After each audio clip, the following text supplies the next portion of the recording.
VR Gaming Podcast. The song you just heard is a song from the Vertigo 2 soundtrack. I'm letting you know that because we don't have a game key to give away to see if somebody knows the song this time. Speaking of Vertigo 2, Alex, did you ever beat it? No, I went back to it. I did get past that pyramid stage.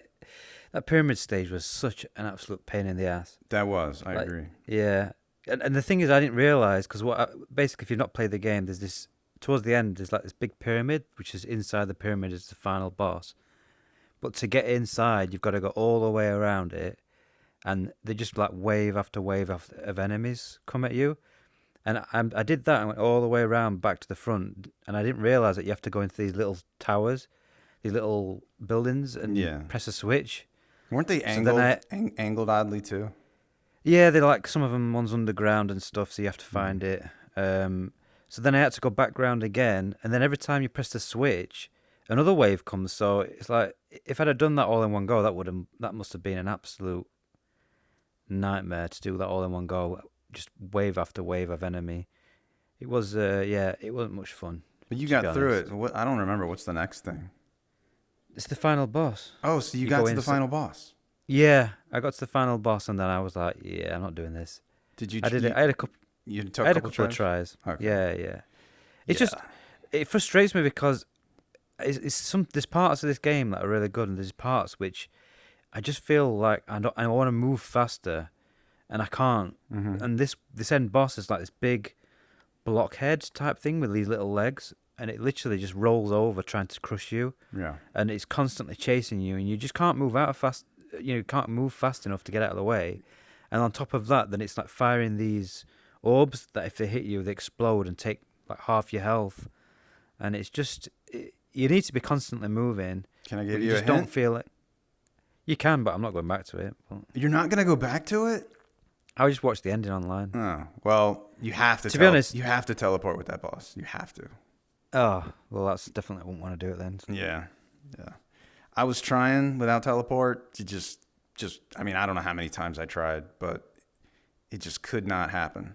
So I just started teleporting. There are these shafts in the middle which you can jump into, and it kind of like flies up into the air. Yeah. I was trying to use those. That wasn't working for me. But I'm glad I didn't bother because I watched the ending, and the ending wasn't anything like amazing. No, I didn't feel like I missed anything by not doing it. I think there's two endings. Yeah, I watched both endings. Oh, okay. All right. Well, I'm sure I only saw I saw the least good ending. I'm sure.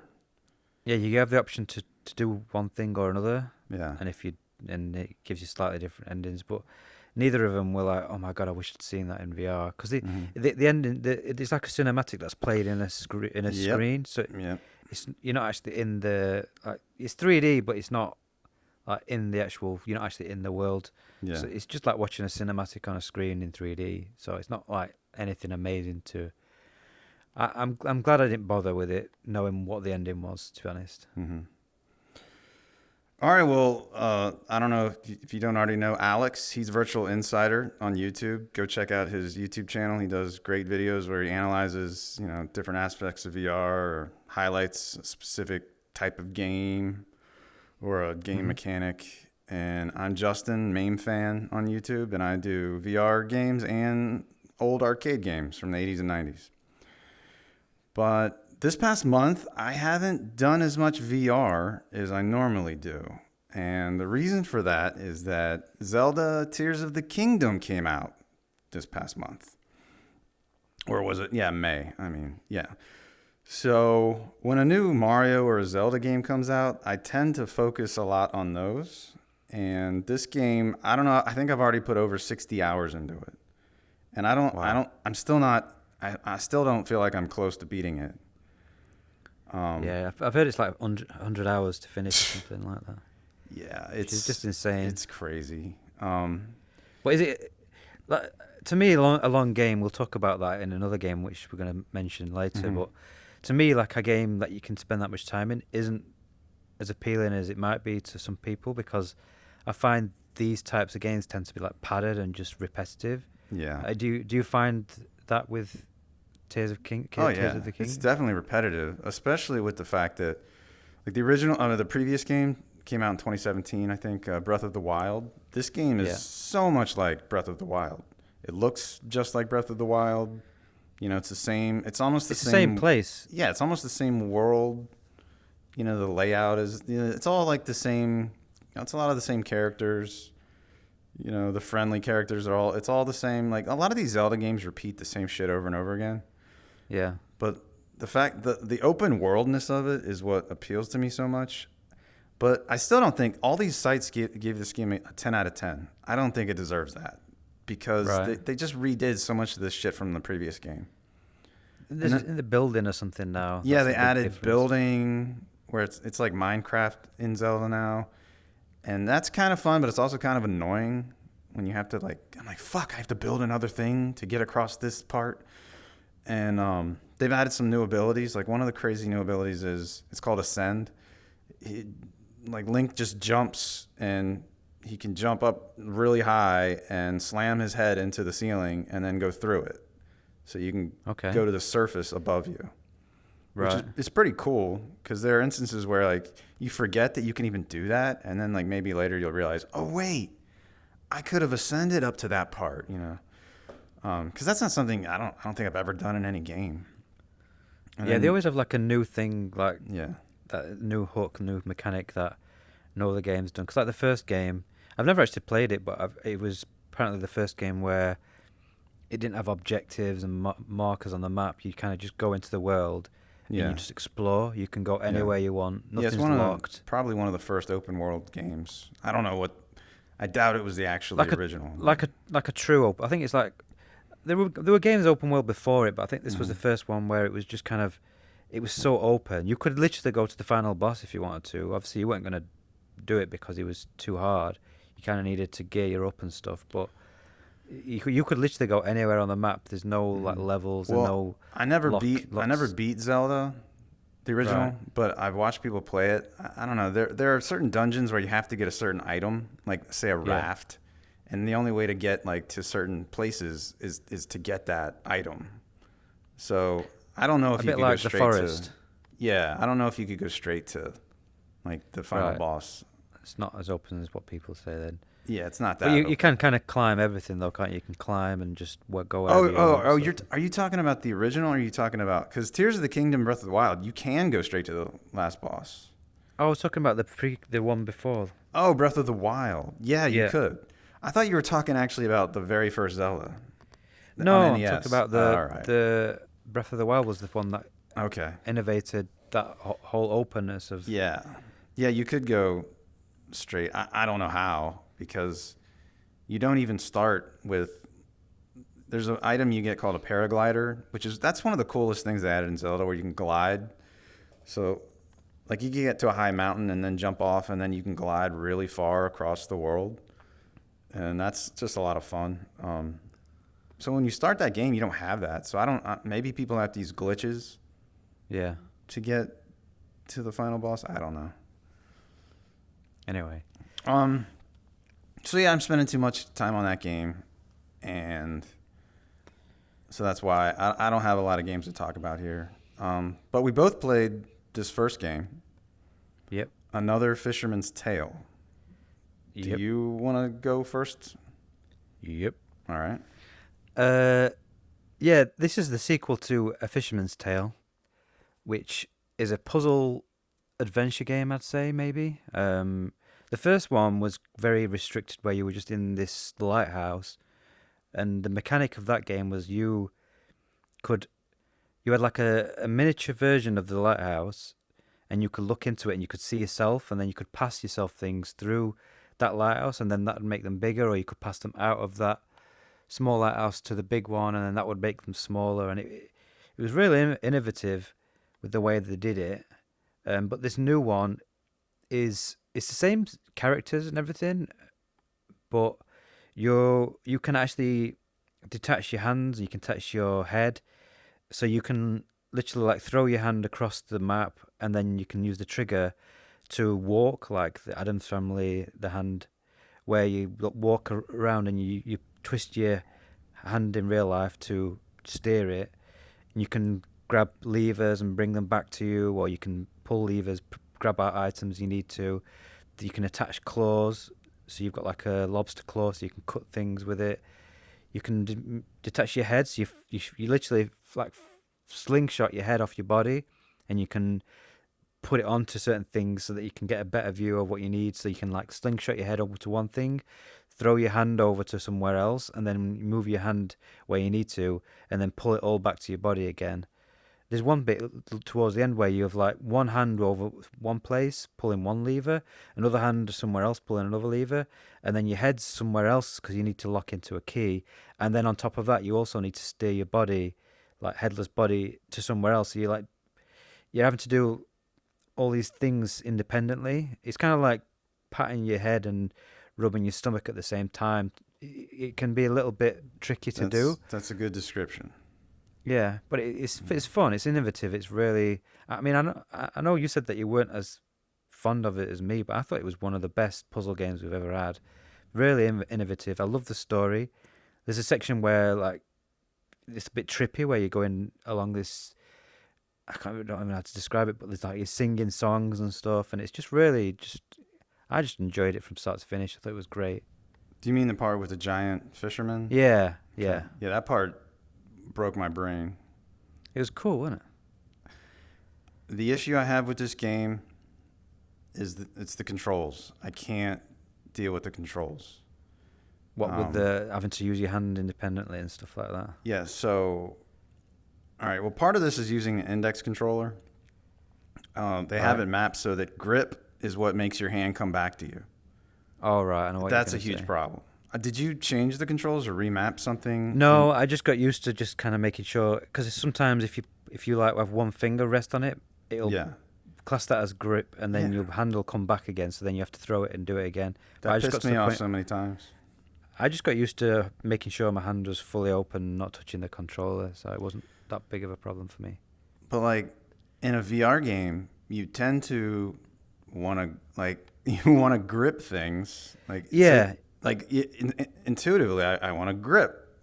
Like I have the hand on something that I want to grip in the game, but if I grip, the hand's gonna fly back to me. And the game doesn't give you an option to remap it.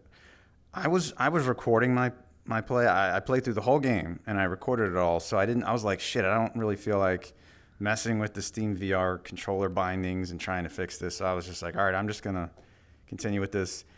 I hated the whole hand thing. I hated that you have to turn your wrist in all sorts of crazy configurations to try to get that hand to turn the way you want. Like that was horrible for me. That was like I gotta say these are the worst controls I've ever experienced in my life. Really? In a VR game, it was the worst controls I've ever experienced. Wow. I hated it. I thought it was great. Yeah, and it's crazy. We use the same controllers. Yeah, I mean, sometimes you did have to twist. Sometimes if you twisted it one way, you couldn't get it to turn, so you'd have to like twist your hand all the way around in a circle almost to get it to turn the way you wanted. But most of the time, it worked great. It's kind of there were times when you're underwater as well, where you have to kind of swim up and down, and yeah, it was just there was just so every time you'd start to get bored with something, it'd throw you into a new environment or a new area, a new power or something, and it just kept changing things up. And I just thought it was really, I just loved it. I just could not stop playing it until I finished it. We sound like the guys on the Recentered podcast because two of them loved it, and when they said it was like their game of the year, and then Raj, who also knows Fluke, he really didn't like it, and I'm on his side. It must be a divisive game. I always thought, yeah, but it's rated highly on Steam. I think it's great. I do honestly. I think I won't put it game of the year material. I mean, Vertigo 2 is that for me personally so far, but it's one of the best puzzle games I've ever played. It's in VR. I think it's really up there. If you don't like puzzle games, then you're not going to enjoy it. But I love puzzle games. If you like puzzle games, you've got to give it a try at least because it's just one of the best, one of the most innovative. I left a negative review, and the developer said, "We're aware of this issue." I think they mean specifically with index controllers, and we're patching it. So I don't know if they've done the patch and what they like. Did they add some sort of controller remap?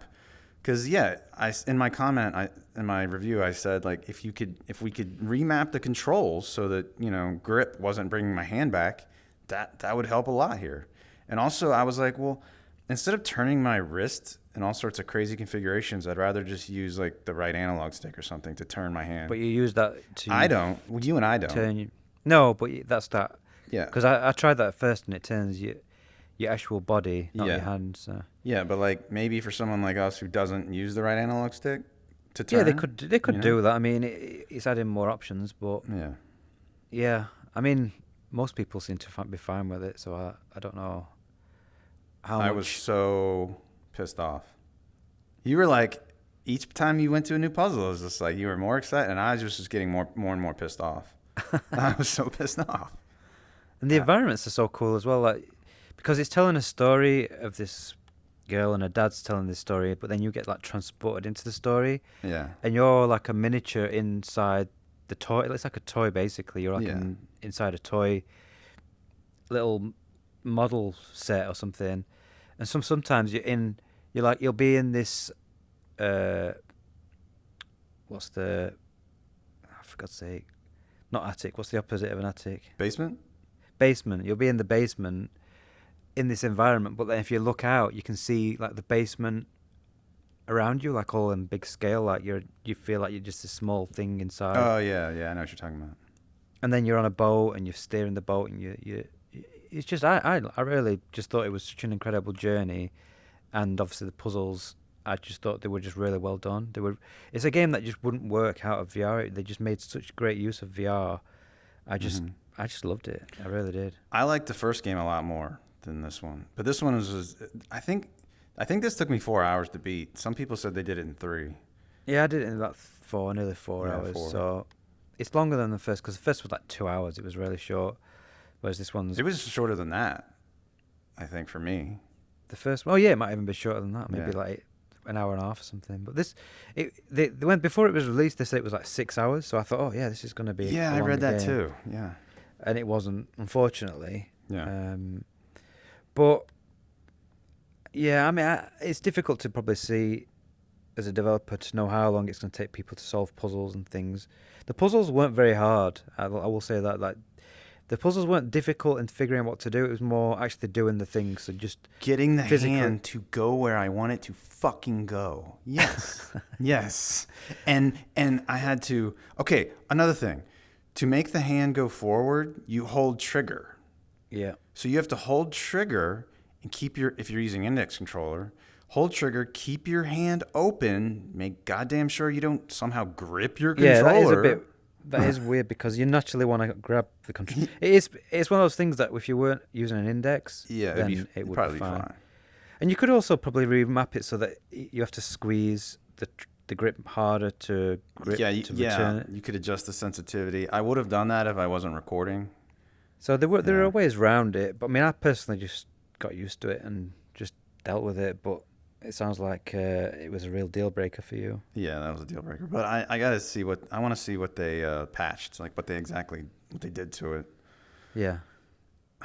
What else was I gonna say? Well, that part you were talking about with the big fisherman, and so like you have to move your hands, and those big fisherman statues move their hands like the same as you, but they're facing different directions, or they could even be upside down. Yeah, like puppeting. You're like a puppet, and you're moving these giants' hands around so that you can get on platforms and things. For me, that wasn't fun at all. It was disorienting because they were opposite sometimes, but that was part of the actual game. Like, it's not. Yeah. That was a challenge, is reorientating yourself to figure out which hand and where to move it. Mm-hmm. Yeah, I thought it was great. All right, well, I says 50-50 on that one. Yeah, you could listen to me and Raj from Recentered, or Raj. Sometimes I say Raj, but it's Raj, like Roger. His name's Roger. Yeah, it's Roger. Yeah. Yeah, Roger. Or you listen to Alex and Gary. Everybody else. Yeah, everybody else. So the next game is another Humanity. Puzzle game. Another puzzle game. We had a lot of puzzle games this month. Yeah, actually. another puzzle game. Humanity. I was actually surprised that I liked it a lot. Oh, it's funny because I was expecting you to not like Humanity, but like Another Fisherman's Tale. I didn't have any control issues. It's a gamepad game. Yeah, I mean the game. Humanity is a flat game. It's a non-VR game with VR support, but the VR support is literally just your head as a camera. Yeah. You can't. I mean, I don't know if I never use the motion controls. I presume they just work as a gamepad, but I'm just using a gamepad because it just makes more sense to me. I don't even know if motion controls. I don't think.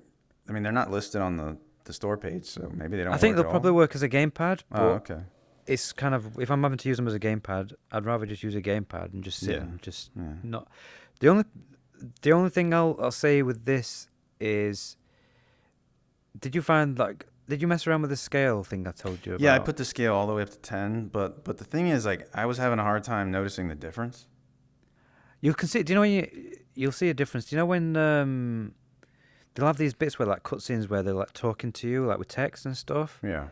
That's not. They haven't adjusted the scale for that, so that's the standard scale. Mm-hmm. And then you'll see when it changes to like the increased scale, everything just pops more and it's like more miniature and smaller. I just thought it looked a lot cooler because as standard, everything looks a bit flat and didn't really look very 3D to me. This was in the VR options, right? There was a VR. It's in the VR. Option. There's a VR specific option for scale. Yeah. Yeah. So and the other thing, would it change it on the fly? I don't feel like I saw it change on the fly. I think there might be a glitch because I've noticed that since I've changed it, if I change it back, it doesn't change it back. So I don't know if it's stuck at that scale now. Oh, because I was trying to go like from 10 to 0. I wanted to just keep going back and forth to see the difference, and I wasn't seeing a difference. So maybe I think it's broken. Okay. Yeah, I think it's broken because I did the same thing. I was trying to tweak it, see how much of a difference it would make. But I think I'm stuck at 10. But I'm fine with it. It looks fine. Yeah. So the this other thing I wanted to mention. Oh, sorry. Sorry, I'll just quickly mention. The only other thing that I don't like, because everything else I love, is you're always looking down, and after a while it gets annoying. I wish there was a way to tilt the world a little bit so you can look down while your head's looking forward. You can make the world go up. Yeah, but then it's weird because you can go up and down so you move your camera down, but then you kind of sometimes I feel like I want to be looking down, but I don't want to have to keep looking my head down. If I don't think you've ever played Demio, but there's a way you can. I played Demio once. Yeah. Yeah, you can tilt the camera so the camera's like at an angle, so that if you're looking straight in real life, you're still looking down at an angle. Oh, I see what you. Yeah, I know what you mean. Yeah. Okay. I would prefer if that was an option, but other than that, I'll let you talk now. But that's the main things for me. I wish the right stick was just a normal camera movement, but it's not. You know, like a traditional any other game. Yeah, because you control this dog, and as you move the dog, the camera moves. So you can't actually move the camera around independently. You have to just move the dog around. Yeah, why don't they let you do that? Was there some function on the right stick that they needed to keep or something? I don't remember. I think the whole idea is it's like a platformer as well. So you're always locked to the dog's kind of view, and then you're moving the dog around the world. Why not rotate the camera around the dog? Like it does rotate, doesn't it? If you smooth turn, it rotates around the dog, does it not? Well, I mean, with the right analog stick, like I couldn't rotate all the way around the dog, and also like above the dog. You know, like you could in most games. I don't know. Right. I don't know what you mean. But okay.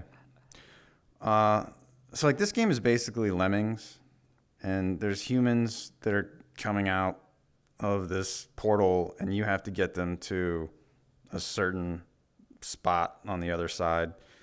And at first I thought there was going to be, a certain number of humans that if they die, you lose the level. But it seems like they just keep coming nonstop. Or are there levels later where if a certain number of humans die, you got to restart? Yeah, there are levels later where you've got to get you'll only have a certain amount, and you've got to get a certain amount to the end. So they do change it up. But the majority of levels, they just constantly spawn. And I like that though. I didn't like that. Lemmings can be stressful sometimes because you've got to quickly direct them before too many of them die. Whereas this, you can take your time and think about it and plan out what you want to do. Yeah, I felt like the people were it was just like water basically. They're water, and you're trying to direct them. It's almost like a pipe building game. Yeah, you'll see later that the people do more stuff later on because they keep adding different stuff to it. Yeah, they had jump, long jump, float. and then you tell them, of course, where to like left, right, straight. I don't remember what You can other. turn them. Yeah, later on you get. I mean, how far have you got? Oh, What you levels can do you know? you can like teleport into their body. I Yeah, got I like got to a point where they said I had 3 out of 10 goldies. There's some of right. these. They're golden humans that like getting them to the exit. It gives you like a special bonus or something. Well, they wanted me to get 10 out of 10, and I only had 3 out of 10. At that point, I was like, all right, I guess I'm gonna quit right now. Yeah, to finish each like level or chapter or whatever, you've got to get a certain amount of goldies. Mm-hmm. So you might have to backtrack and get goldies because the goldies are optional in some of the earlier ones, although later ones you have to get the goldies back in certain levels. But they so you've got the main humans that you have to guide to like an endpoint, and the whole level's like a tile. They're basically tiles. So you've got tiles, and you can then put like powers and directions on the tile, but you can only put one on each tile, so you can get them to turn or jump or float. Um, and then they've got these goldies, which you've then got to get the humans to walk into the goldies to pick them up and then take them and like guide them to the end. But the goldies you only get one, so if you not quick enough and you get a goldie to trigger and then you've not directed them properly and they fall off the edge, the goldie's gone forever and you have to restart the level. So you have to kind of make sure to plan when you're going to take the goldies, where you're going to take the rest of the humans before you get that. And you need to get a certain amount of goldies to get through to the end chapter, the end level of each chapter to move forward in the game. So I do recommend trying to get the goldies straight away because otherwise you're just going to have to go back and get them anyway. But I didn't find that many times that I would have to go back. I think I'm on chapter 5 now or 6. I put like 8 hours into the game. Damn. And yeah, it's a long game as well. It's like 12, 14 hours long. Wow. Yeah, I'm at a point now where it's like all out war. You've got all these others, which are other humans that are like a Mm-hmm. grey colour, and they're trying to get the goldie. So you're like competing to get the goldie Man. and get them back to your finish point. But then at first you've just got to like work your way around them and get to them first, and then you get like weapons. So you get guns, and you can give them guns, and you can give them like swords, and you can have literally hundreds of humans on screen at a time, and they're literally just battling each other. It's like all out war, and there's like lasers flying all over the place. It turns into a bit of like a real time strategy game where you've got to direct, because the shooting ones, you need to keep them a distance from the others, so that because they're more efficient when they're at range. But then obviously you've got the sword guys who need to be close up, so you kind of have to sometimes flank enemies. It's really well done, really well done. I've just got past that war section, which is the chapter's called War, and it was one of my favorites so far in the game. It's so good. Does the look of the humans ever change? Yeah, as you get goldies, you get unlocks, Mm-hmm. and you can unlock different avatars, so you can make the humans look different if you want to, Okay. and you can make them look like blobs sometimes, and or give them like afros and stuff like that. So yeah, there's it keeps on unlocking stuff. Like there's different abilities you can do, like you can pause the games with an ability. Um, yeah, I've just got to a level now where you can, because you've got this dog which is the main way you control. So you're moving the dog around and placing the commands on the tiles. Now I've got to a point where you can actually get the dog to follow the humans. So you just get the dog to walk into the humans, and then the humans will follow exactly where you go. And apparently there's like levels later on where you're doing like stealth, where you've got to like guide people through past enemies that are trying to kill them and stuff. There's boss fights. Yeah, it's really incredible. Wow. It's it starts out feeling just like a Lemmings clone, but it Mm-hmm. becomes so much more. There's so much more to it. It's really well done. One of the best puzzle games I've ever played. It's the more you play it, the more you enjoy it. It just keeps adding in more and more diversity to it. So you like Humanity more than another Fisherman's Tale? As a puzzle game, yeah. Yeah. As a Yeah. VR game, no. I Yeah. mean, Humanity is not a great VR game, but it's a great puzzle game that has VR support. So I do enjoy it. I mean, but you're not really getting anything from VR. Like, if someone wanted to play it out of VR, you're not gonna be missing out other than the fact that you're just in 3D. That's the only benefit really, because it controls and everything works identically. Mm-hmm. All right. I don't have anything else on humanity. Yeah, I recommend keep playing it, and you maybe next month you can talk if you've got further in it. But Yeah, if I'm I gonna get keep some more playing it. goldies. Yeah, go back, get the goldies, and then keep Hmm. going. And there's like a story as well, like a narrative that's going on, which I still haven't figured out what it's really doing right now. There's certain things that I was thinking maybe because you start off as just on your own, and then you got these others, and then you're like competing against each other. And I felt like they were competing against to get the goldies, and I thought, well, is the goldies like God, and this is kind of symbolic to religion or something? I don't know. It feels like it's telling a deeper story, but I haven't got far enough to see exactly what it's trying to say. But it's definitely worth. If you like puzzle games, I'd get Humanity over another Fisherman's Tale because there's just so much more content. You're just gonna get more out of that game. But I mean, personally, I'd get both if you like puzzle games. All right. So you're gonna do post-human? Yeah, Posthuman. This is a another Half-Life Alyx level mod that's on the workshop I found, and it's absolutely amazing. It's one of the best I've played. Yeah, it's just the community is so incredible. How even now, years later, we're still getting. We don't get as many as we did initially, but what we do get occasionally is these really, really well done, polished, well paced, just levels that feel like they could just be an actual. You feel like you could. I could pay for this game, and I would be like happy with it. It's only about an hour long, but it's just the way that they've done so much with the mods, like with so many diverse levels and different levels that feel like extensions of the main game.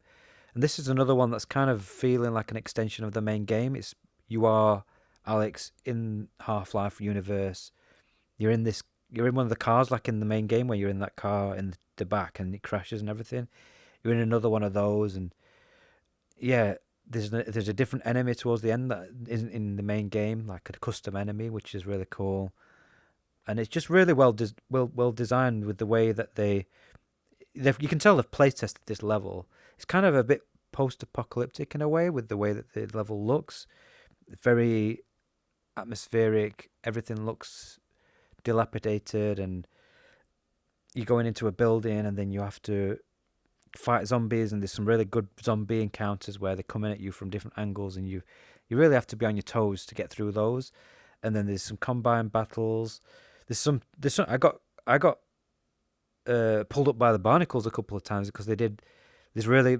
I don't want to spoil how they did it, but they did this like they found a way to get you to quickly move out of the way of something, and a couple of times I did that, and then there was a barnacle there I didn't see, so then I was like choking and having to shoot myself off the barnacles.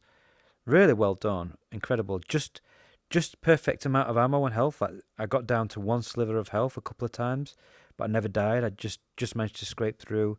Just had enough ammo. It's just really well paced, and it just reminded me playing these every now and then. Just reminds me of what Valve created with Half-Life Alyx and how it's still, in my opinion, the best overall VR game. Just in terms of polish, graphics, gameplay, everything is just so well done.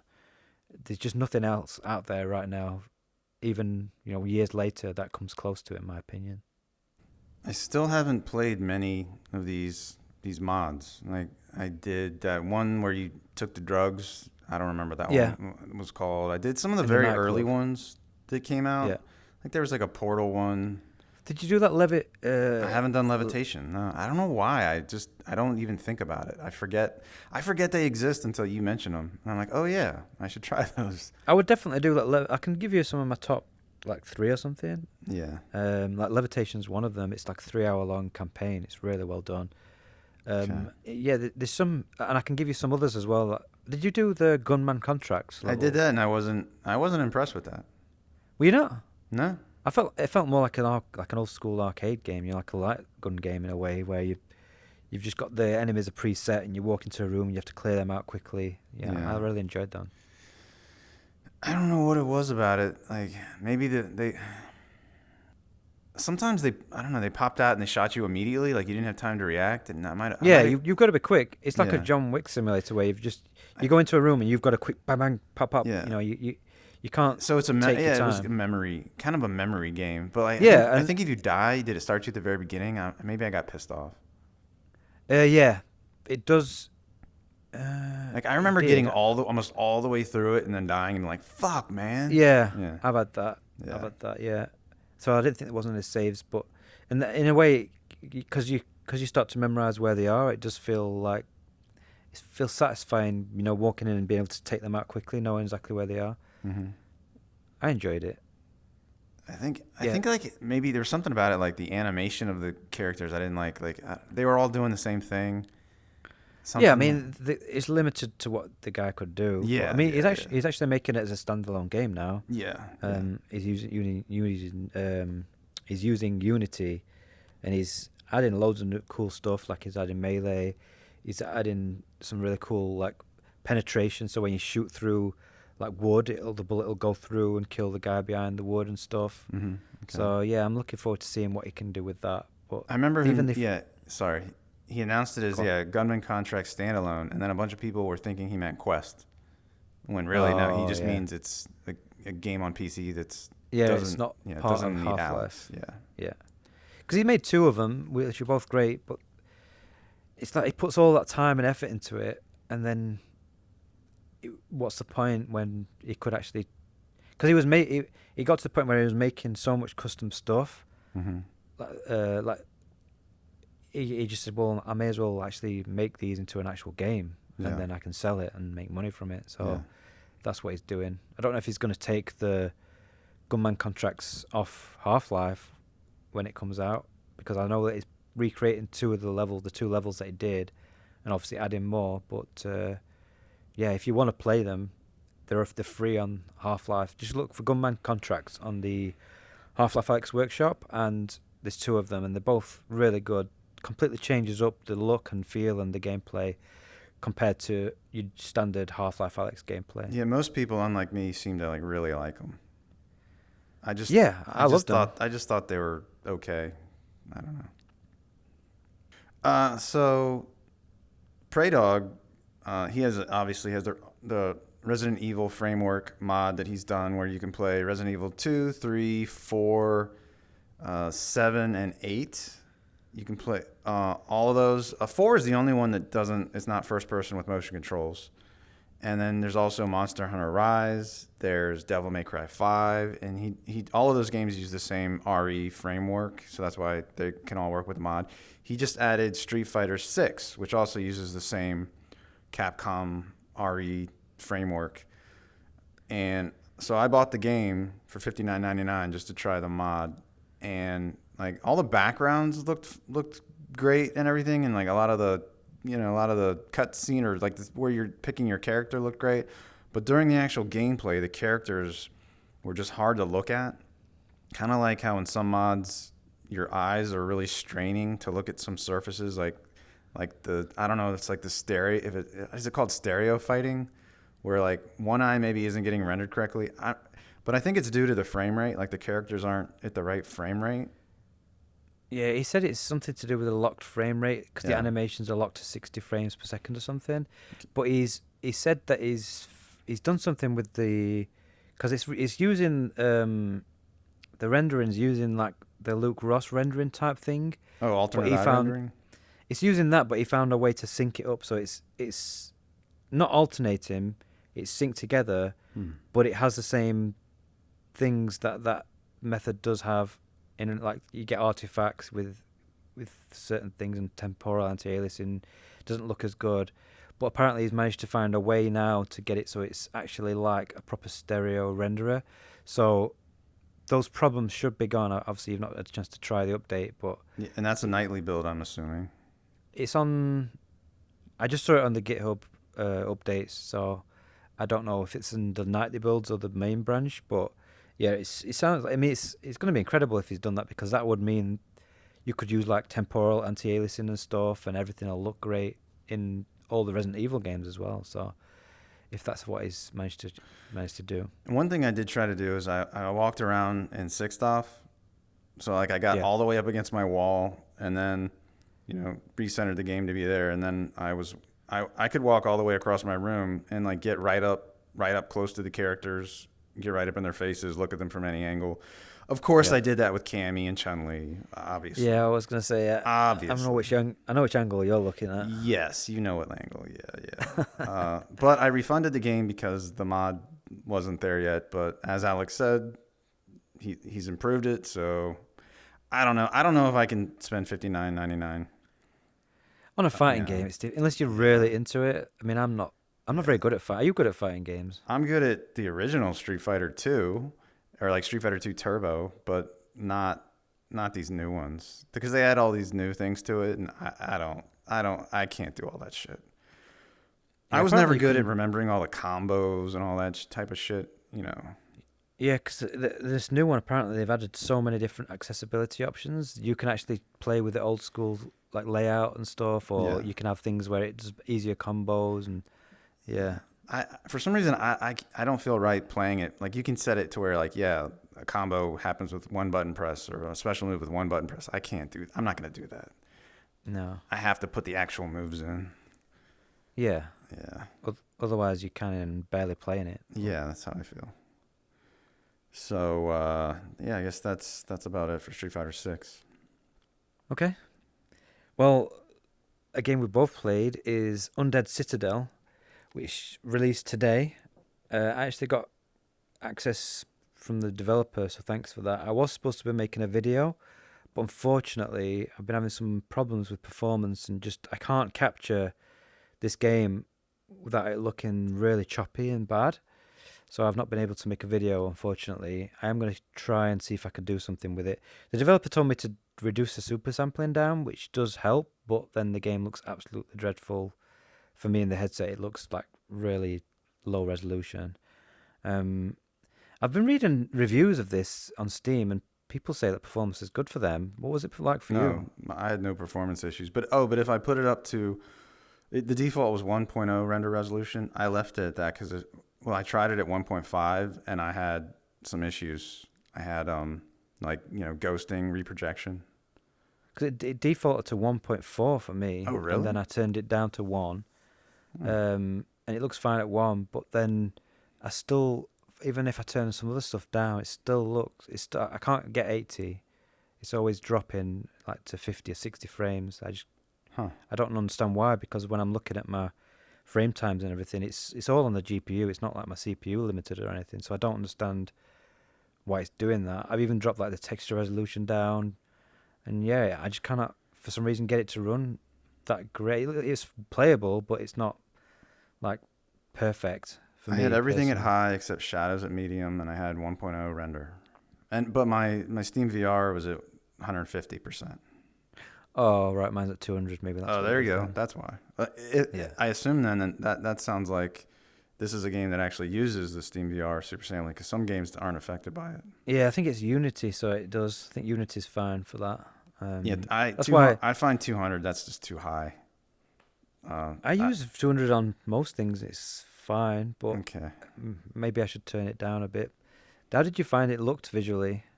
I was disappointed because I feel like the trailers we've been seeing trailers for this since 2019. This was supposed to come out in 2019, and I feel like the trailers looked a lot better. Where the earlier footage we saw, and once I was in this game, I was like, this doesn't look nearly as good.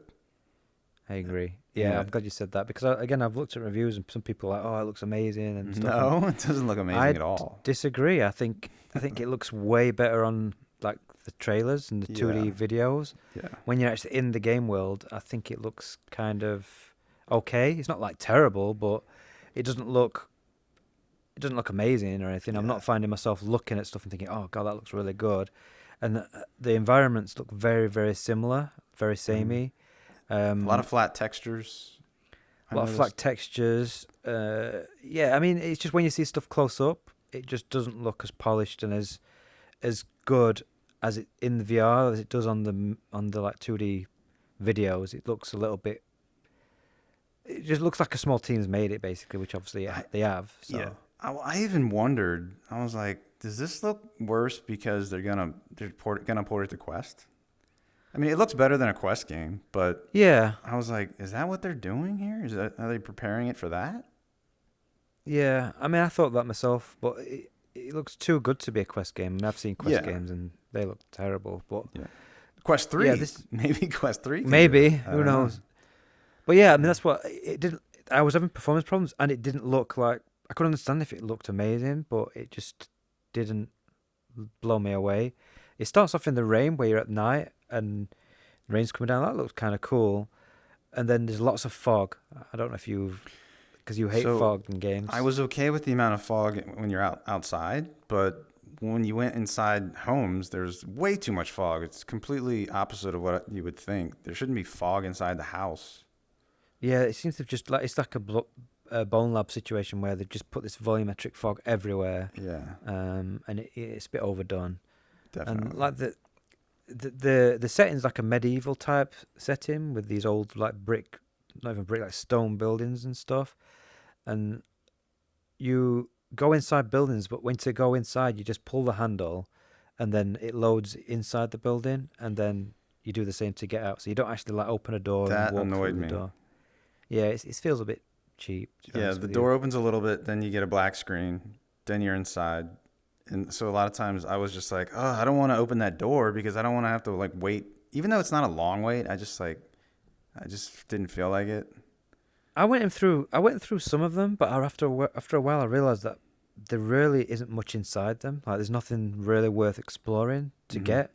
The only time I will go in now is if I need health, because there's like the things you can pick up and eat. Or But if there's a lock on the door, you're like, okay, I bet I need to go in there oh, the because lock ones you yeah, either need to get through, or there's like a key item in yeah, there you need to get. or a literal key could be in there. Oh, yeah, key. Because each level, to finish each level, you have to go through a big giant gate, and you need the key for each gate. But yeah, each room looked virtually identical, apart from just the layouts changed slightly. So there was no difference visually to each room. So there's no reason to really go in there to like see, oh, what's in this room, Yeah, because everything just looks the same. Sometimes I went into one and there was nothing in there. There wasn't yeah. even any like anything for me to pick up. But Um, at least most things in the game the physics in this game are pretty good. I mean, you can pick up nearly everything and throw it. Your hands don't go through everything. Your hands actually, get stopped by walls and everything. So that's a yeah, plus. yeah. Yeah. The game's mostly a melee fighting game. That's most of the time what you're going to be doing, and it's kind of like Bone, Blade and Sorcery and Hellsplit Arena, where you've got collisions and you can stab and cut people's heads off and stuff. And like you said, you can poke. Like if I had a sword in my hand and I needed to open a cupboard, I could just put my sword in there and just open it with the sword rather than having to use my hand.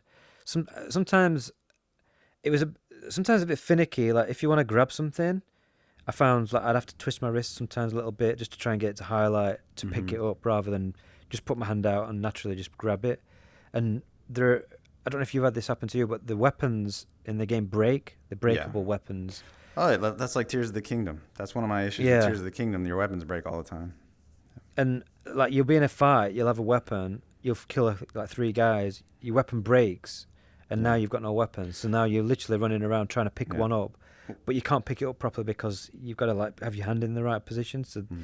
it just becomes a bit janky at times with that sort of You can stuff. have a weapon on both sides of your belt, so I always have two weapons for that. Yeah, I had a shield in one hand and then I had my sword in the other. So then Oh, when I had my weapon snapped, I'd be left with a shield. I You didn't also ever. get a bow and arrow as well. Yeah, The bow and arrow feels good though. I will yeah. say that. I had trouble aiming it at first, but I got used to it eventually. Yeah, and it feels good, and the physics feel good on the arrows and everything. Yeah, So you've got like enemy wise, you've got some that will shoot arrows at you, and then you've got some which will just come and try and attack you. And there's not much diversity. Not, I mean, I've played for 2 hours, hmm, and yeah. They're all the skeleton zombie guys. yeah, they're either zombies or skeletons, and the skeletons act exactly the same as the zombies. Like, there's no Hmm. difference. You can literally walk up to them and stab them, and they die. And you can do the same with the skeletons. Like, I was hoping they'd do something different with the skeletons. Maybe go like chop the heads off or something, because I literally was just walking up, just poking them in the chest, and then they were just dropping and dying straight away. Yeah, But there are enemies that we've got armor and stuff later on, so it does make it more difficult. But there's no, they don't feel like there's any way. You don't feel like you're doing anything different. You're just still killing them the same. They just got armor, so you just kind of. Sometimes you have to like just stick it in the neck or like between the armor and stuff like you that. know that courtyard with the big horse statue? Do you remember that? Yeah. That's where I died for the first time because they sent a lot of enemies at me, and I think I died a couple times or a few times because enemies were like coming up behind me. I didn't even realize they were there. And That's they the just problem. kept coming. And that's I think that part is where they first introduced like a seriously armored enemy. Yeah, the audio sucks in this game. No, the voice acting I like a lot. Do you? Yes. I fucking hate the guy. You hate it? It's just obnoxious. It That's pisses why me I off. like it. Well, Oh. well, he's talking about whores and wanting to go to the brothel, and he says like he cusses a lot, you know. Yeah, he's just annoying. Oh, you don't like that? Oh, I like that. Plus, there's no footsteps. Like, I don't think there's any footsteps for the enemies because sometimes an enemy would just like start attacking me from behind, and I have no idea they were there. Like you can't hear them walking around at all. Yeah. So Yeah, you hear them like a lot of times they drop down from a high spot, and maybe that makes noise. But if they're walking, yeah, it's hard to know they're there. Yeah, there's no footsteps. I don't think I can't hear them anyway. Like when you're in a quiet inside a building, and one will just like come from the side, and you have got no idea it's there. It's silent. Oh, and about audio, you only hear music when the enemies are there. The whole rest of the game, there's no music at all, which you probably like, but I don't. Yeah, I was fine with that. Yeah. But I mean, there just isn't enough ambient noise, and sometimes it's so silent that it just don't feel. Because nothing's ever silent in real life, so there's always a little bit of noise somewhere. Oh, one thing I noticed, you do hear your own footsteps when you're walking like under a bridge. The audio of your footsteps changes. It sounds like an echo, which I thought was cool. They've definitely got some parts of it, but like sometimes like picking things up sounds a bit weird. Like the noise might be too loud, or if you move a cup, it makes a really weird sound. Like the audio needs more work, in my opinion. The main thing with this game is that it's a story-driven melee game with like physics, which is something we've not had before because obviously Blade and Sorcery and Hellsplit Arena are kind of more like wave-based, sandboxy type games without any real levels or progression. So that's what I was looking forward to this game. But I'm finding the gameplay there just isn't enough diversity in the enemies so far. I just don't feel like I'm having to do anything much different. Like I don't know. I mean, what did you think to the combat? Well, I started out this game like not feeling too good about it, but the more I played, the better I felt about it because they started introducing those potions. There's all these different potions, and you drink them, and it gives you health, or it makes the enemies slower, or I don't know what the other one. Oh, there's a frost one, so you could freeze them. Yeah, there's like a strength one as well. Oh, a strength one, and then there's the one that's like a firebomb. Oh, and then there's a part where they introduce like barrels that you can shoot with your bow and arrow that'll make them explode. Yeah. Like, and then once the enemies started getting more armor and they started becoming harder, because you'd have to like hit. Let's say if they had a helmet on, you'd have to hit the helmet multiple times, and then finally the helmet would break off, and then you could hit them in the head. Yeah, before that, the enemies were just way too easy. It's kind of like if you've got one or two, it's easy. It's when they start throwing like multiple at you, it starts to get more difficult. Yeah. And I'm at a point now where it's definitely getting harder. So I think I might enjoy it a bit more now. But it takes a good hour and a half, 2 hours to get to that point where it starts to get a bit more challenging. I'm at a point where I'm trying to find a key. It's after that horse statue courtyard area. I'm trying to find a key to the gate, and I'm going through all these different doors, different houses, trying to find where the hell is this key. Did you find that key? Yeah, it's in. There's a house with a lock on it. I went into that one and searched everywhere multiple times. I don't know where it is. Huh? That's where it was for me. Okay. So I would go back into there and just see if you've missed it. But yeah, it was in the house with a lock. There was only one lock on it. I just went in there. Yeah, I mean, overall, I think I want to play more of it before I make a final kind of judgment. I am a bit disappointed with it based on what I've played so far. This is a game that I was really looking forward to, and it's been in development for so long. And the trailers make it look so good. I mean, it looks Hmm. so visually impressive, and like the combat looks much better than what I feel it is. Like sometimes I would just like accidentally knock the head off because I just touched the head slightly with the sword. So it don't feel like you have to put a lot of effort into actually damage the enemies. Sometimes I would accidentally, sword would touch them, or my weapon would touch them, and they would like get knocked back, and I wasn't even trying to attack them. So I think they need to make it so you need to put a bit more swing in before it actually damages the enemies. There's some tweaking to be done for sure, but I think it's definitely not bad. And I was reading a review, and they said that basically the game looks the same the entire way through. It's like 5 hours long, Hmm. and there's no real diversity. So everything we're seeing now is kind of what we're going to see for the entire game, which I think's probably the biggest disappointment. Is just there just isn't a lot of variety. I was thinking that there was going to be like dungeons you go into and stuff, and there hasn't been anything really other than just going into these rooms and just going down like a street, like a medieval type of street, really. Yeah, it's been in development for over 4 years, so yeah, Yeah. you'd think there'd be more going on. Yeah, it feels like a game from like 2019, kind of to me, and that's when it was supposed I to think come it's out. just a small team that probably did it in their spare time or something. I don't think it's like a big team who've been dedicated 4 years of their life to it, like full time. Hmm. And I think I don't think it's a bad game. I don't want to say it's bad. Yeah, it's not bad. I I, just I don't agree. think it's as good as probably what I was hoping it'd be.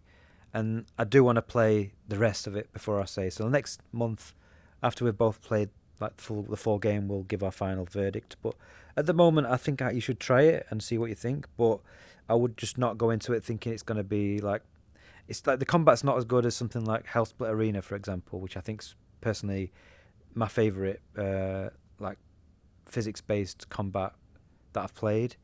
I never But played that. Is that just just an arena with no like no going through levels?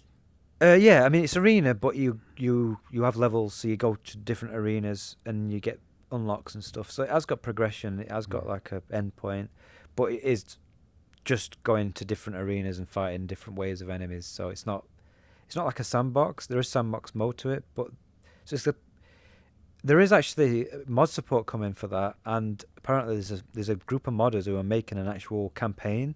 Mm. So I'm looking forward to seeing what that's like because that game looks incredible in VR. That's one of the best looking of all of them in for those type of games. And when you play that and then you play Undead Citadel, it's like Undead Citadel looks a bit crap compared to Hellspit Arena. I think even Blade and Sorcery looks better, especially with the new dungeon update. So it's Mm. not out of all those three, it's the least, but it's my least favorite out of those three. The only thing that keeps me wanting to play that more is because it's got a story and it's got progression, and I'm working my way through these levels. Yeah, the story, it's just you just hear it through the guy's voice, the character that you said you don't like.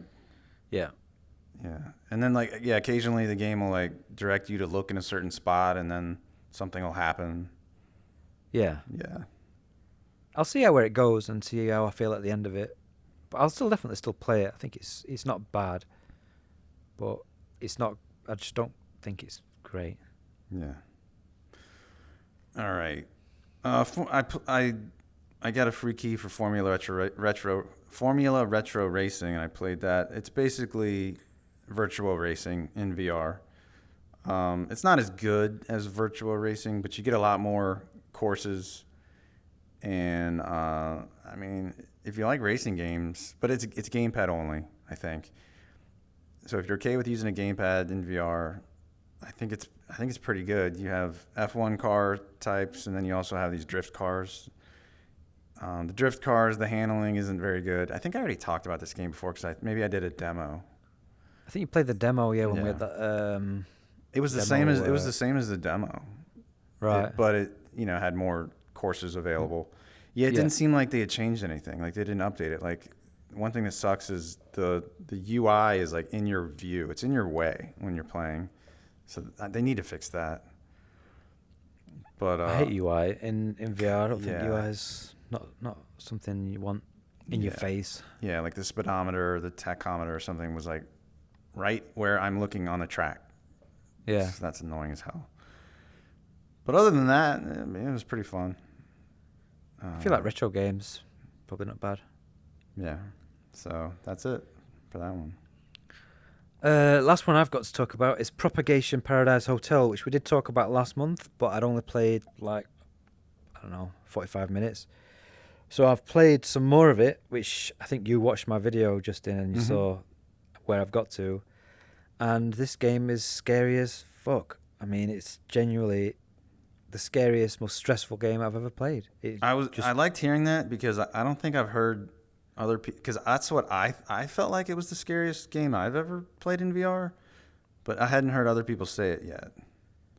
no, it's definitely it's scarier than the Resident Evil games in VR. In my opinion, it's just they've done something. I can't put my finger on exactly what it is. It's like the atmosphere. It's the zombies, the way that they move at you.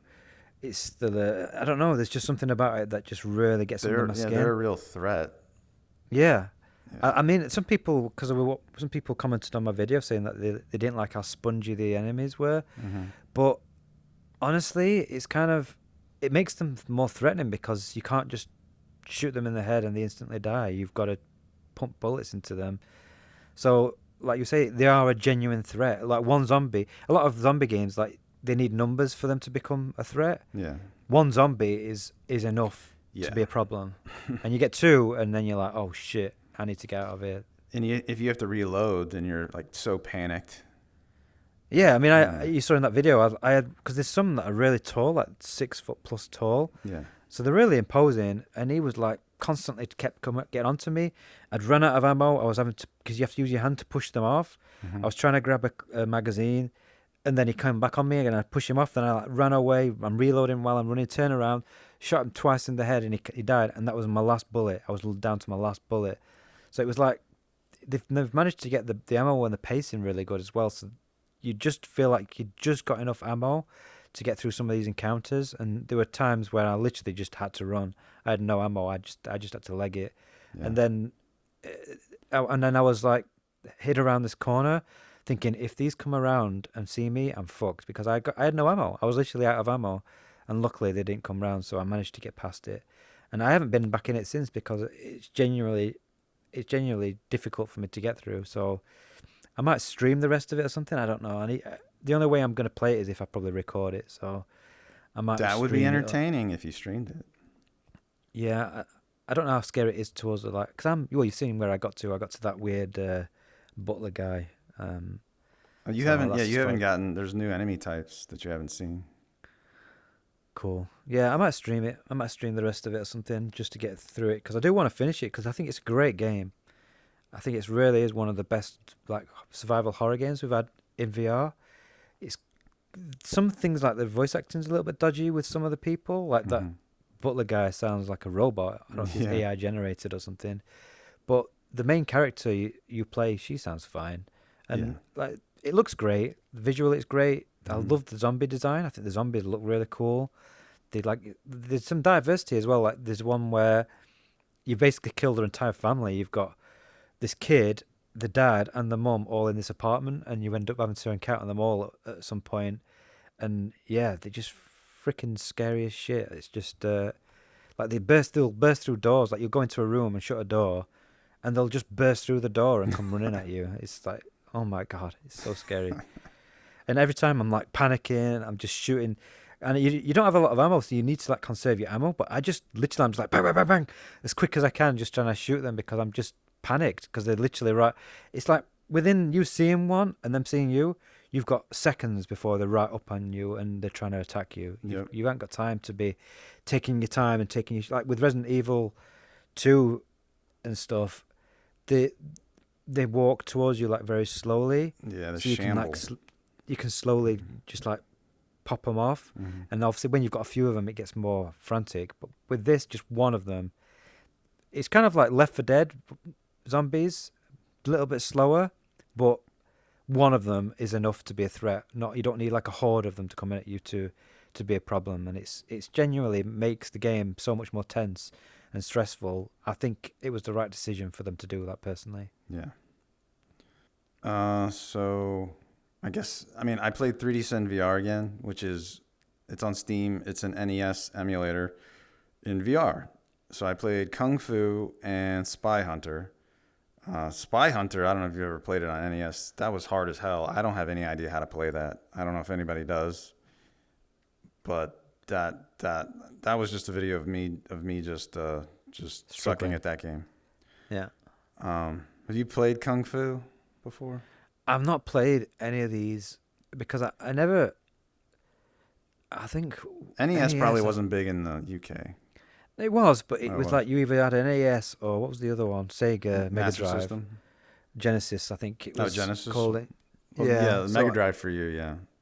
Did you so have I Sega just Master System there too? Because that I was the think 8-bit Sega game, was that Sega the console. was that the CD one that you No, put that's on Sega top? CD. It would have been called Mega CD for you guys. Yeah. The I don't know CD what the. system came after Genesis. It was an add-on for the Genesis.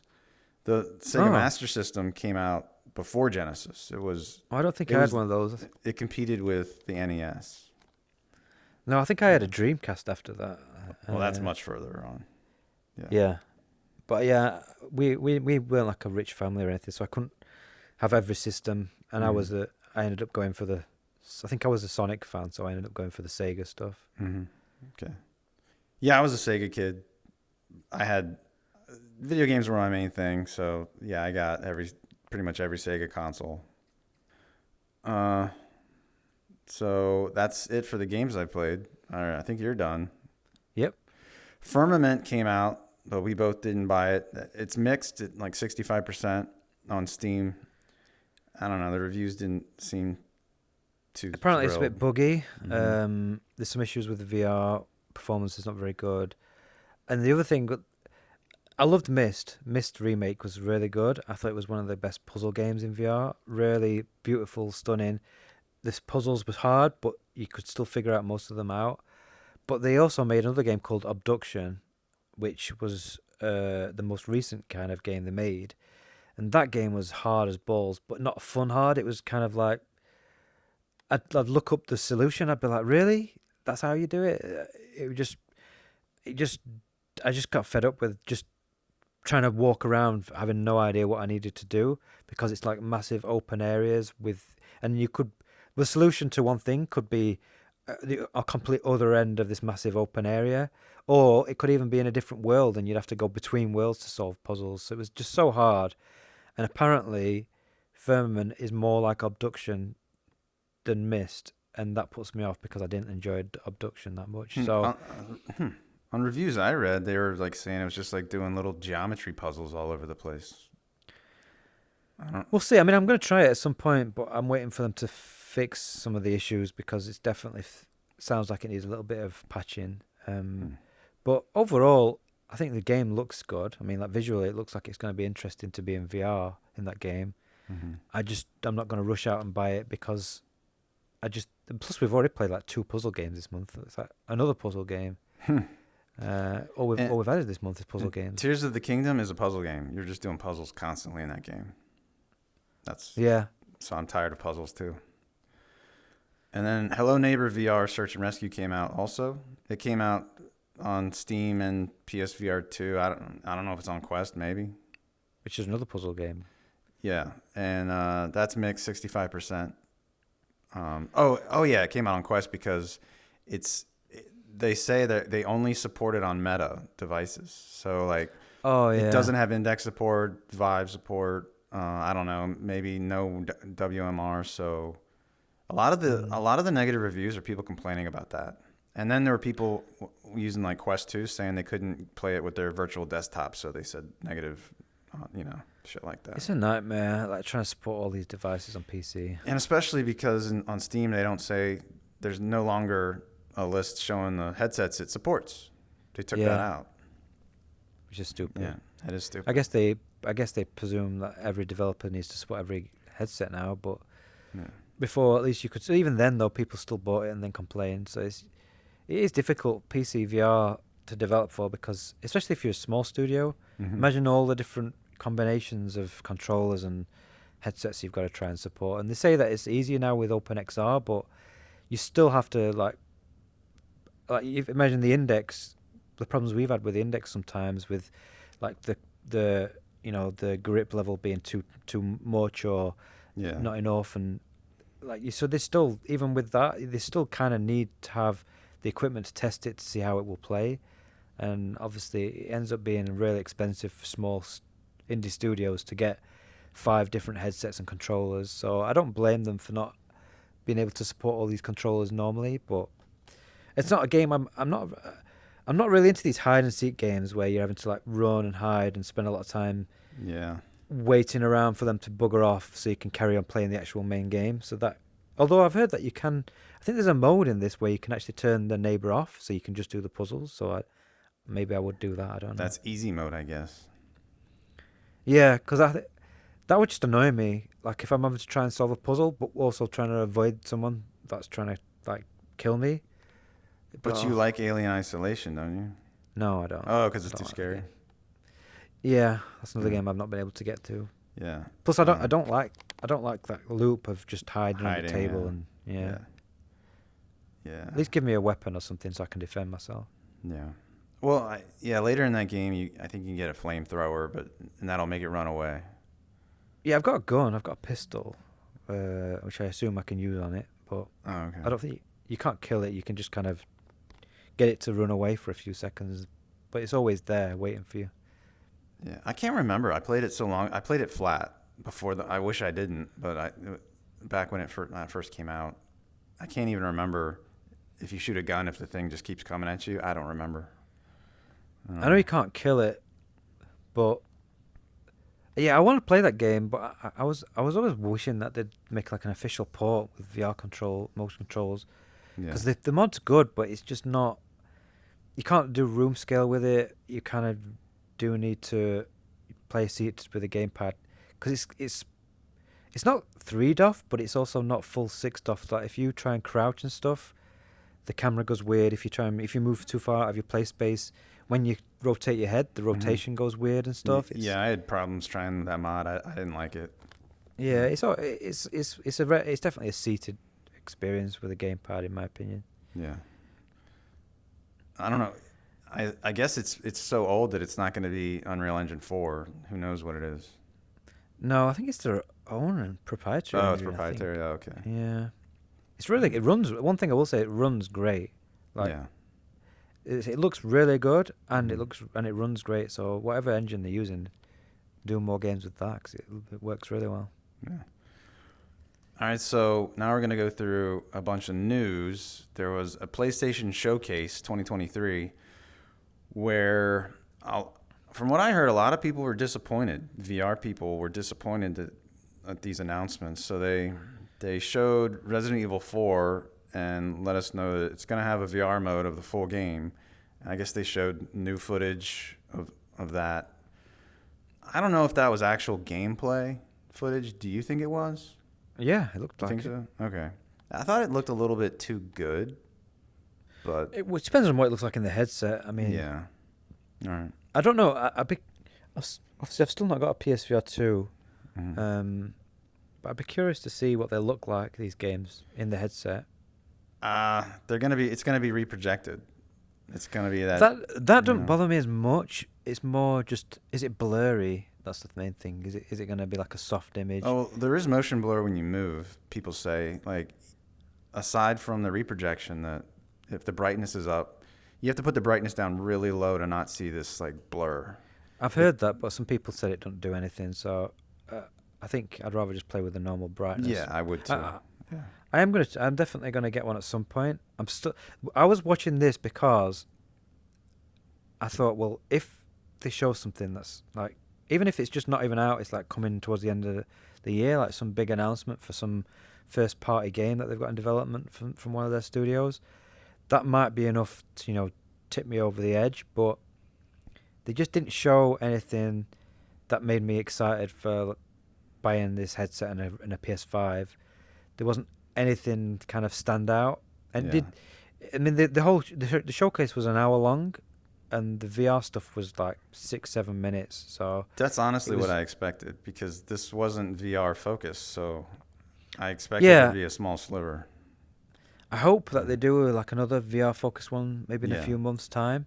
I think everyone's hoping for Half-Life Alyx, and I think that ship sailed.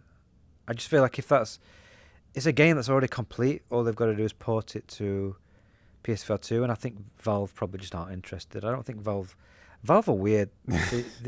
They just don't seem to do a lot, really. Yeah, they're not interested in VR. even doing their own hardware and shit, or software. Yeah, So why were it's they so going to do it bizarre. for PlayStation? Yeah, it's like, do this staff just not bothered about doing anything? I don't really understand how that studio works, because they don't make anything for years and years and years. They don't need to. And They're then, making so much money from Steam, I guess. I know, but like, do they not enjoy making games? I mean, is that do they just, you know? I mean, it's like, is it just what? Because they have developers there, they have coders and developers. So what are they actually doing? Like, they're not. These aren't people that are working on Steam support. They're actual developers that make games. Like So what Dota, what do they do? Is Dota theirs? Is that Valve's?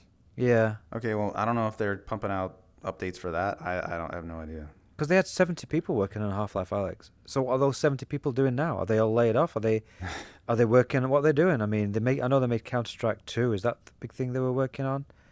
I don't know. I mean, I just don't understand what Valve as a developer really does. I mean, they like I say, you'd think that PSVR 2, Half-Life Alyx, they've already got the game. They can just port it.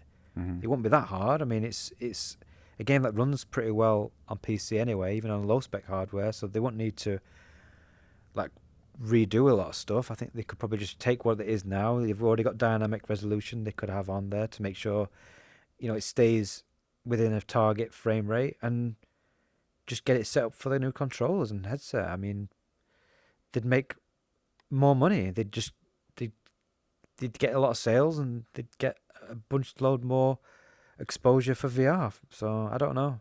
It's weird. Yes, Sony's putting their games on Steam, so maybe Steam should do the same. Yeah, I Or mean, Valve, that's another Valve, thing. I mean, Yeah, I mean, Sony are bringing things to PC, Yeah. and the PlayStation stuff is literally on Steam. You can't. I mean, I think it's on Epic as well, but it's not like, I don't know. You would think that Valve would be interested in putting this game on PSVR 2. Maybe they are, but I just feel like that's a game that's ready that would sell headsets. Why not just get it out there? You know, why don't you just get it? Surely they must know that they're going to port it or not by now. I don't know. Even just announcing it that's going to come would be enough to get people to buy a headset. Yeah. Yeah, so they also showed Arizona Sunshine 2. I think that was the first time we saw that. That trailer was all CGI. CGI, yeah. So, and I didn't like that they're trying to be all funny the whole time in the trailer. Like, Yeah, it that wasn't. doesn't appeal Well, to the me. problem with being funny is if you're not funny, then it's just cringy. So Yeah. it's like, Yeah. you've got to be careful with that. And it was the whole Fred thing. I never really found that I never liked amusing in the that. first game. Yeah. Yeah. Yeah, maybe So- maybe kids thought that was funny. I don't know. If they're gonna lean into that for the second game more, it's probably gonna annoy me. Yeah. Then they The only showed- thing that sorry. the only thing that excites me is that it's gonna have co-op. Did they say 'Cause that? I'm pretty sure I saw somewhere that's gonna have. I mean, it must. Oh, I don't know actually. Because I read you somewhere that's have a gonna co-op. dog with you. Are you each Well, the gonna first have, game was are you each gonna co-op. have your own dog? I don't know. The first Maybe game you was share the co-op. dog. Maybe you share the dog. I don't know. If they don't bring co-op, then that would be Yeah. a real shame It's not because gonna sell. I Wow. never played the first one in co-op. Oh, and I I'd love to did. play. Yeah, I want to play. I want to play the sequel Mhm. in co-op because I am kind of over zombie games as it is. But if co-op would be enough to probably get me to play it and enjoy it. So. Yeah. Then they showed Five Nights at Freddy's 2. I don't care about that. Nope. No. And I call this Synapse, but I heard people over there say Synapse. Do you say Synapse? Probably Synapse. Synapse. Yeah. Okay. There's new footage. There was new footage. I don't remember that. Can you talk about There was that? a trailer. A new There was a trailer for it. Okay. And plus we've had a couple over the last. I think yesterday or today was it? There was some YouTubers have had access to a demo, so we've actually seen some Yeah. gameplay footage. But yeah, this is a roguelite, which immediately turns me off. I don't like roguelites. So You were I was excited, interested and in- now you lost all your love and feeling. and I'm also kind of getting on your train with the look. Oh, really? I think yeah, it looks fine. It's at so first, fucking gray. It's like, am I gonna be playing this the entire game like that? It's just gonna get boring. It's gonna get dull. that's when designers go for these like really specific art styles like that and stuff. They need to make sure that they've got enough range to be able to give levels and diversity. And when you make a game that's black and white with a little bit of color here and there, and that's the look of the game, I mean, how is that going to be interesting after you've played for a few hours? It's just going to feel like you're playing the same level because everything's black and white. Yeah. Yeah, I think they've made a mistake. If that's the entire, in the trailer there was some color stuff, but I think that's like out of the main game because it sounds like you're kind of going into like a mind or something, and then you have to kind of battle inside this mind. Maybe And they that's embellished the color in the trailer. It's possible. I don't know. I mean, it's not. It's a roguelite, so I'm not going to be interested anyway. But then on top of that, the art style and everything made me think, oh yeah, I'm not sure about this. So it's not. I'm not going to buy it. But even if I had a PSVR 2. Now the big announcement was Beat Saber. Beat Saber came out again. So this came out to PSVR 2. I think maybe the same day of this Yeah, it was like a showcase. same They day announced, drop. Yeah. yeah, and then they announced the Queen music pack. So you can do Bohemian Rhapsody, I assume. All 6 minutes of it. Yeah, or Fat Bottom Girls or some shit. Or whatever. I never liked that song. I liked Bohemian Rhapsody. I never liked Fat Bottom Girls. We Are the Champions. That's pretty good. But Queen will make some iconic songs, though. I mean, what else is there? We Will Rock You. We Will Rock You. Yeah, that's good. What's the? There's some others I can't think off the top of my head, but Queen are amazing. Yeah, I loved them. Yeah. I didn't even know who they were until Wayne's World came out, and then everybody was going nuts for Queen. I was in middle school then, and I'd never heard of them. Was Wayne's World popular there? Oh yeah, I love Wayne's World. Okay. So funny. Yeah. Yeah. All right, and then there was after that. There's, I don't know how many days later, the MetaQuest Gaming Showcase. And of course, it's called the MetaQuest Gaming Showcase now. It's not called the Meta or anything. Gaming. Yeah, it's just everything's Quest. Quest. So. Yeah. We're on a quest. I guess their biggest announcement was Asgard's Wrath 2, which they're saying is going to be 60 hours. And originally, when I was looking at this footage, I was like, this is probably Quest 3. I was kind of impressed by the gameplay they were showing. And I liked that they were showing gameplay and not just some bullshit CGI crap. But then there was a later thing with the developer and they had 3 YouTubers. And that part was terrible because it was obviously forced, and they were forcing these YouTubers to like act all excited and scripted lines and shit. But they said that was Quest 2 footage. So I was like, oh shit. So maybe on Quest 3 it'll look really good. I don't know. I don't know. I didn't think it looked that great. I thought I didn't think it looked great, but I thought it looked better than what I would expect from a Quest 2.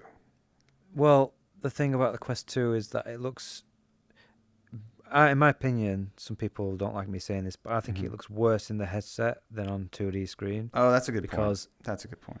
Because you don't see the low resolution, you don't see the foveated rendering. Yeah. You don't see the low resolution textures that are popping in, and Quest 2 games look like crap. I've not played one yet, which has impressed me. Resident Evil 4 was probably the best looking game, but that still looks like, a 15-year-old game. That's from like 2001 or some shit? Yeah, it's like 15, 16 years old. Or 3. I don't know if it's 2003. I don't remember. Yeah, I mean, Asgard's Wrath was good. The main part I didn't like was the combat, but they said they fixed that. Yeah. Yeah, apparently that's the main focus because obviously 60 hours you're going to be doing a hell of a lot of fucking combat. Yeah, everyone I heard that most people didn't finish Asgard's Wrath, and most of them complained about the combat. And I agree, the combat was tedious. It was the same few enemies, and it was just block parry until you get the shield off, then you can attack over and over again.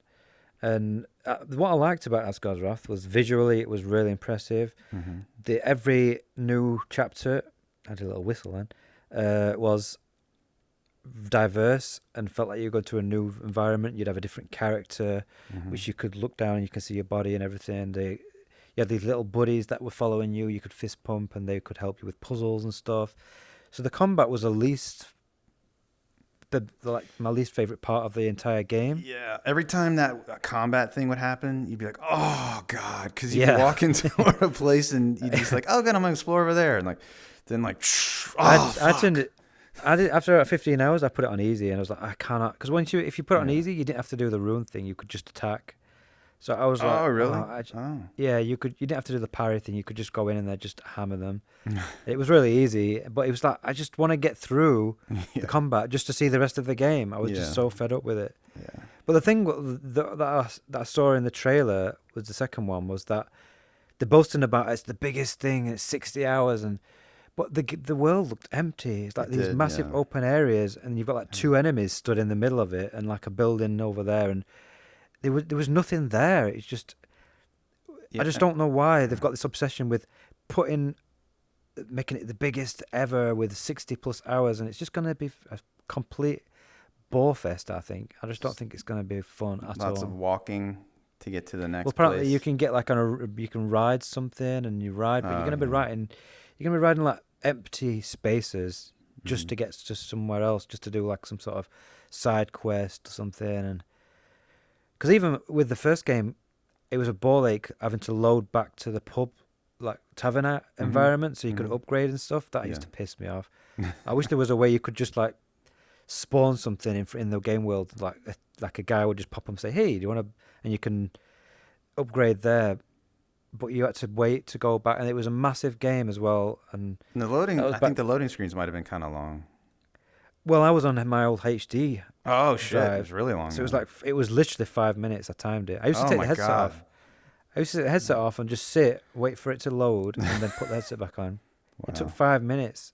Jesus. So then just going back to the tavern to upgrade your stuff to go back, that was 10 minutes in loading just to get there and back.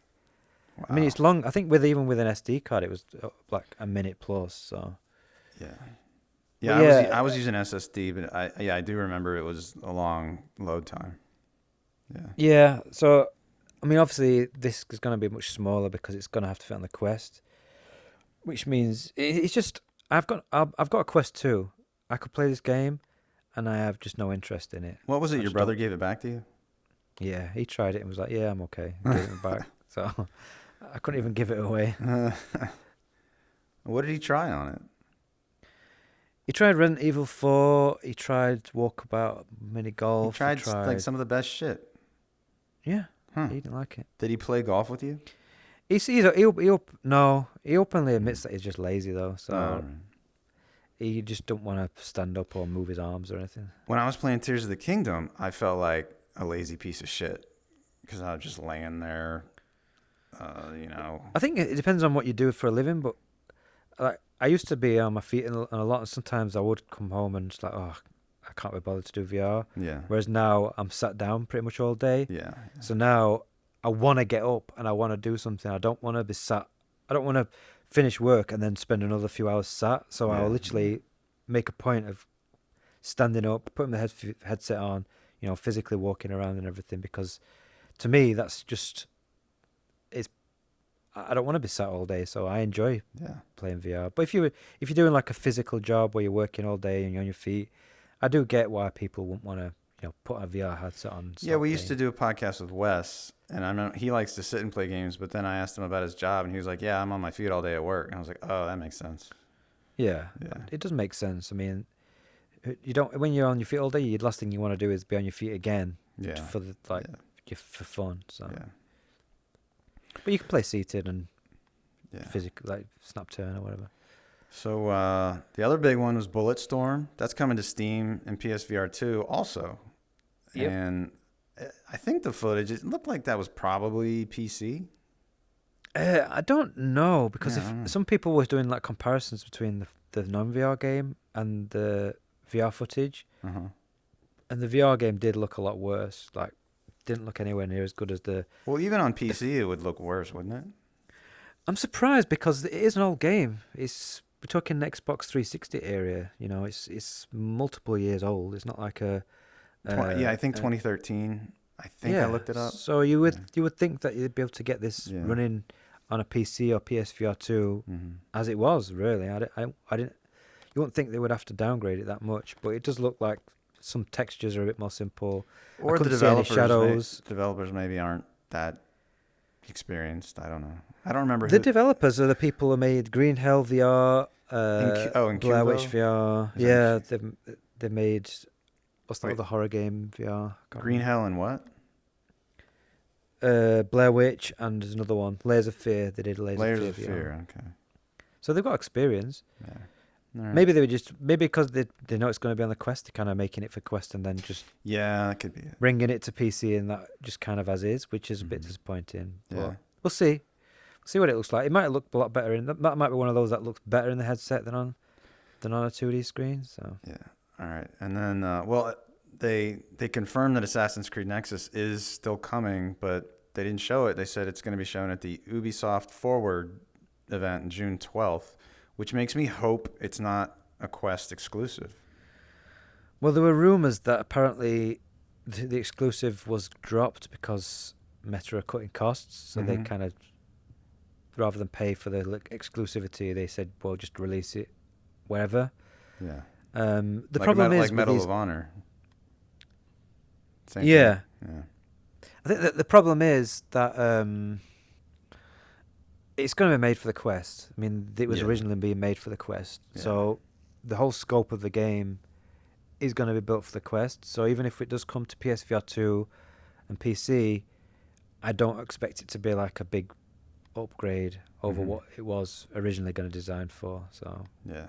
but at least we'll get to play it on something different. So. Yeah. So then they showed, this was already announced, but they showed footage of Stranger Things VR, and I thought it was interesting that, I don't know if you watch Stranger Things, but you're going to play as Vecna. You're going to play as Yeah, I watched the it. main villain. I was surprised by that. I actually read that before, so I already knew that. Oh, but you did, huh? You are yeah, the I think insider. yeah, I read everything, but Mhm. yeah, I think that's cool actually because Yeah. he's got powers and it's made by the same people who did virtual reality, which I thought was kind of weird and didn't think was that great. That's how I felt about that. But I will say that they did have some interesting like ideas for VR, and the game mechanics were kind of cool in Mhm. some aspects. So I've got a feeling that this will be okay. Mm-hmm. I think if they can do interesting things with the powers and stuff and the controls, I think it could be really fun.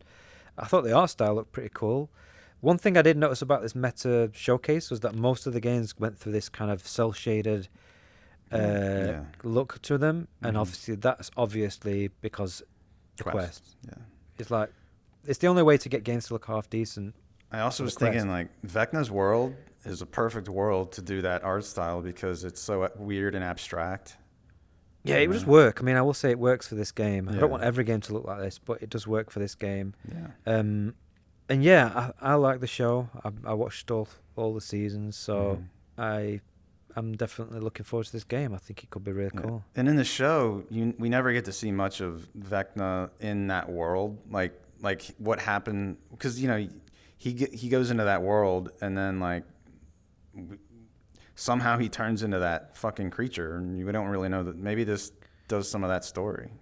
Yeah, I think it's gonna show that, and it's gonna show him like infiltrating the real world and stuff, and doing Mhm. things in the real world with Yeah. your powers. So I think it could be really interesting. And Yeah. it's also it's not been confirmed what headsets, but they did say it's going to be coming to all major headsets. So it's not just Quest; it should be coming to PSVR 2 and hopefully PC as well. So Yeah.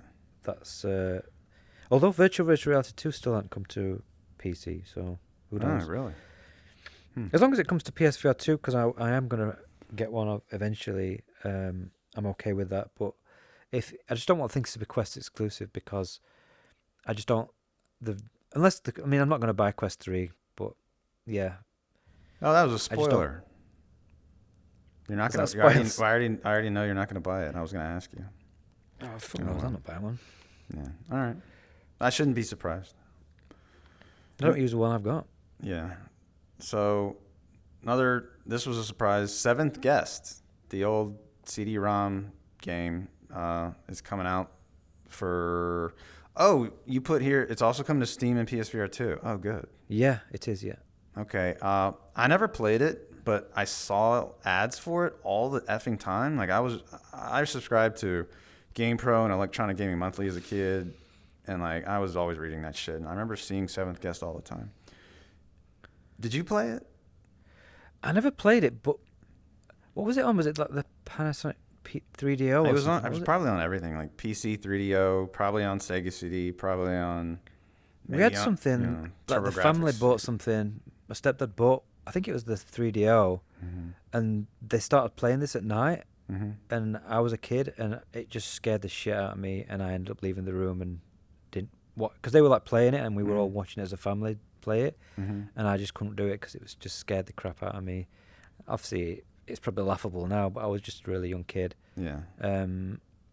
But yeah, so I know of the game, but I never actually played it. And it looked, actually, this is another one that looked pretty impressive. Like visually, it looked actually good. I think you've noted something about, is it like the people are volumetrically captured or something? Yeah, that's the really cool thing about it. It's volumetric video, so you're gonna be able to like walk around them, and they're gonna be 3-dimensional. That's actually really cool. Yeah, that's the big highlight for me. Yeah. Did you ever do that? 2089 or whatever. There's a BBC documentary with David Attenborough. Oh, the Oculus one. Yeah. Yeah. Did you ever do that? Yeah, I did that. Was that I can't remember. That was volumetric. Yeah, that was video? volumetric. Okay, yeah. That was looked cool. really impressive. Yeah. Yeah. It was like he was literally sat directly opposite you. So if they can do that, then because that doesn't need. I don't think that uses. There's something about that where it's not like really processor hungry or something. I don't know. It works on the Quest for some reason. So yeah, I don't know how. That'll look great in VR. Yeah, definitely. The Blade Runner 2089 was it 2089? That had volumetric video too. Yeah. Yeah, that it's really good technology. I'm surprised we haven't seen more of that in VR actually. Because it makes everything. It makes the people look photorealistic. So, yeah, I'm looking forward to that. I've never played it, but I've heard it's like a murder mystery type thing where you're in a haunted house. So yeah, that's cool. That could be really cool. Yeah. In my earlier days of VR, I remember downloading some volumetric porn. Oh God. Yeah, and that shit was actually taxing my headset. Like there were some reprojection issues. Yeah, it was, and there were big ass file sizes, huge. And Maybe this was like it wasn't even like it was like only like seconds. Right. It wasn't like a whole. Maybe the scene technology's got better now or something. But yeah, from what I played, it worked well on a Quest and stuff. So okay. I'm looking forward to that. That's definitely that was one of the highlights for me actually. Yeah. All right. Then there was Dungeons of Eternity.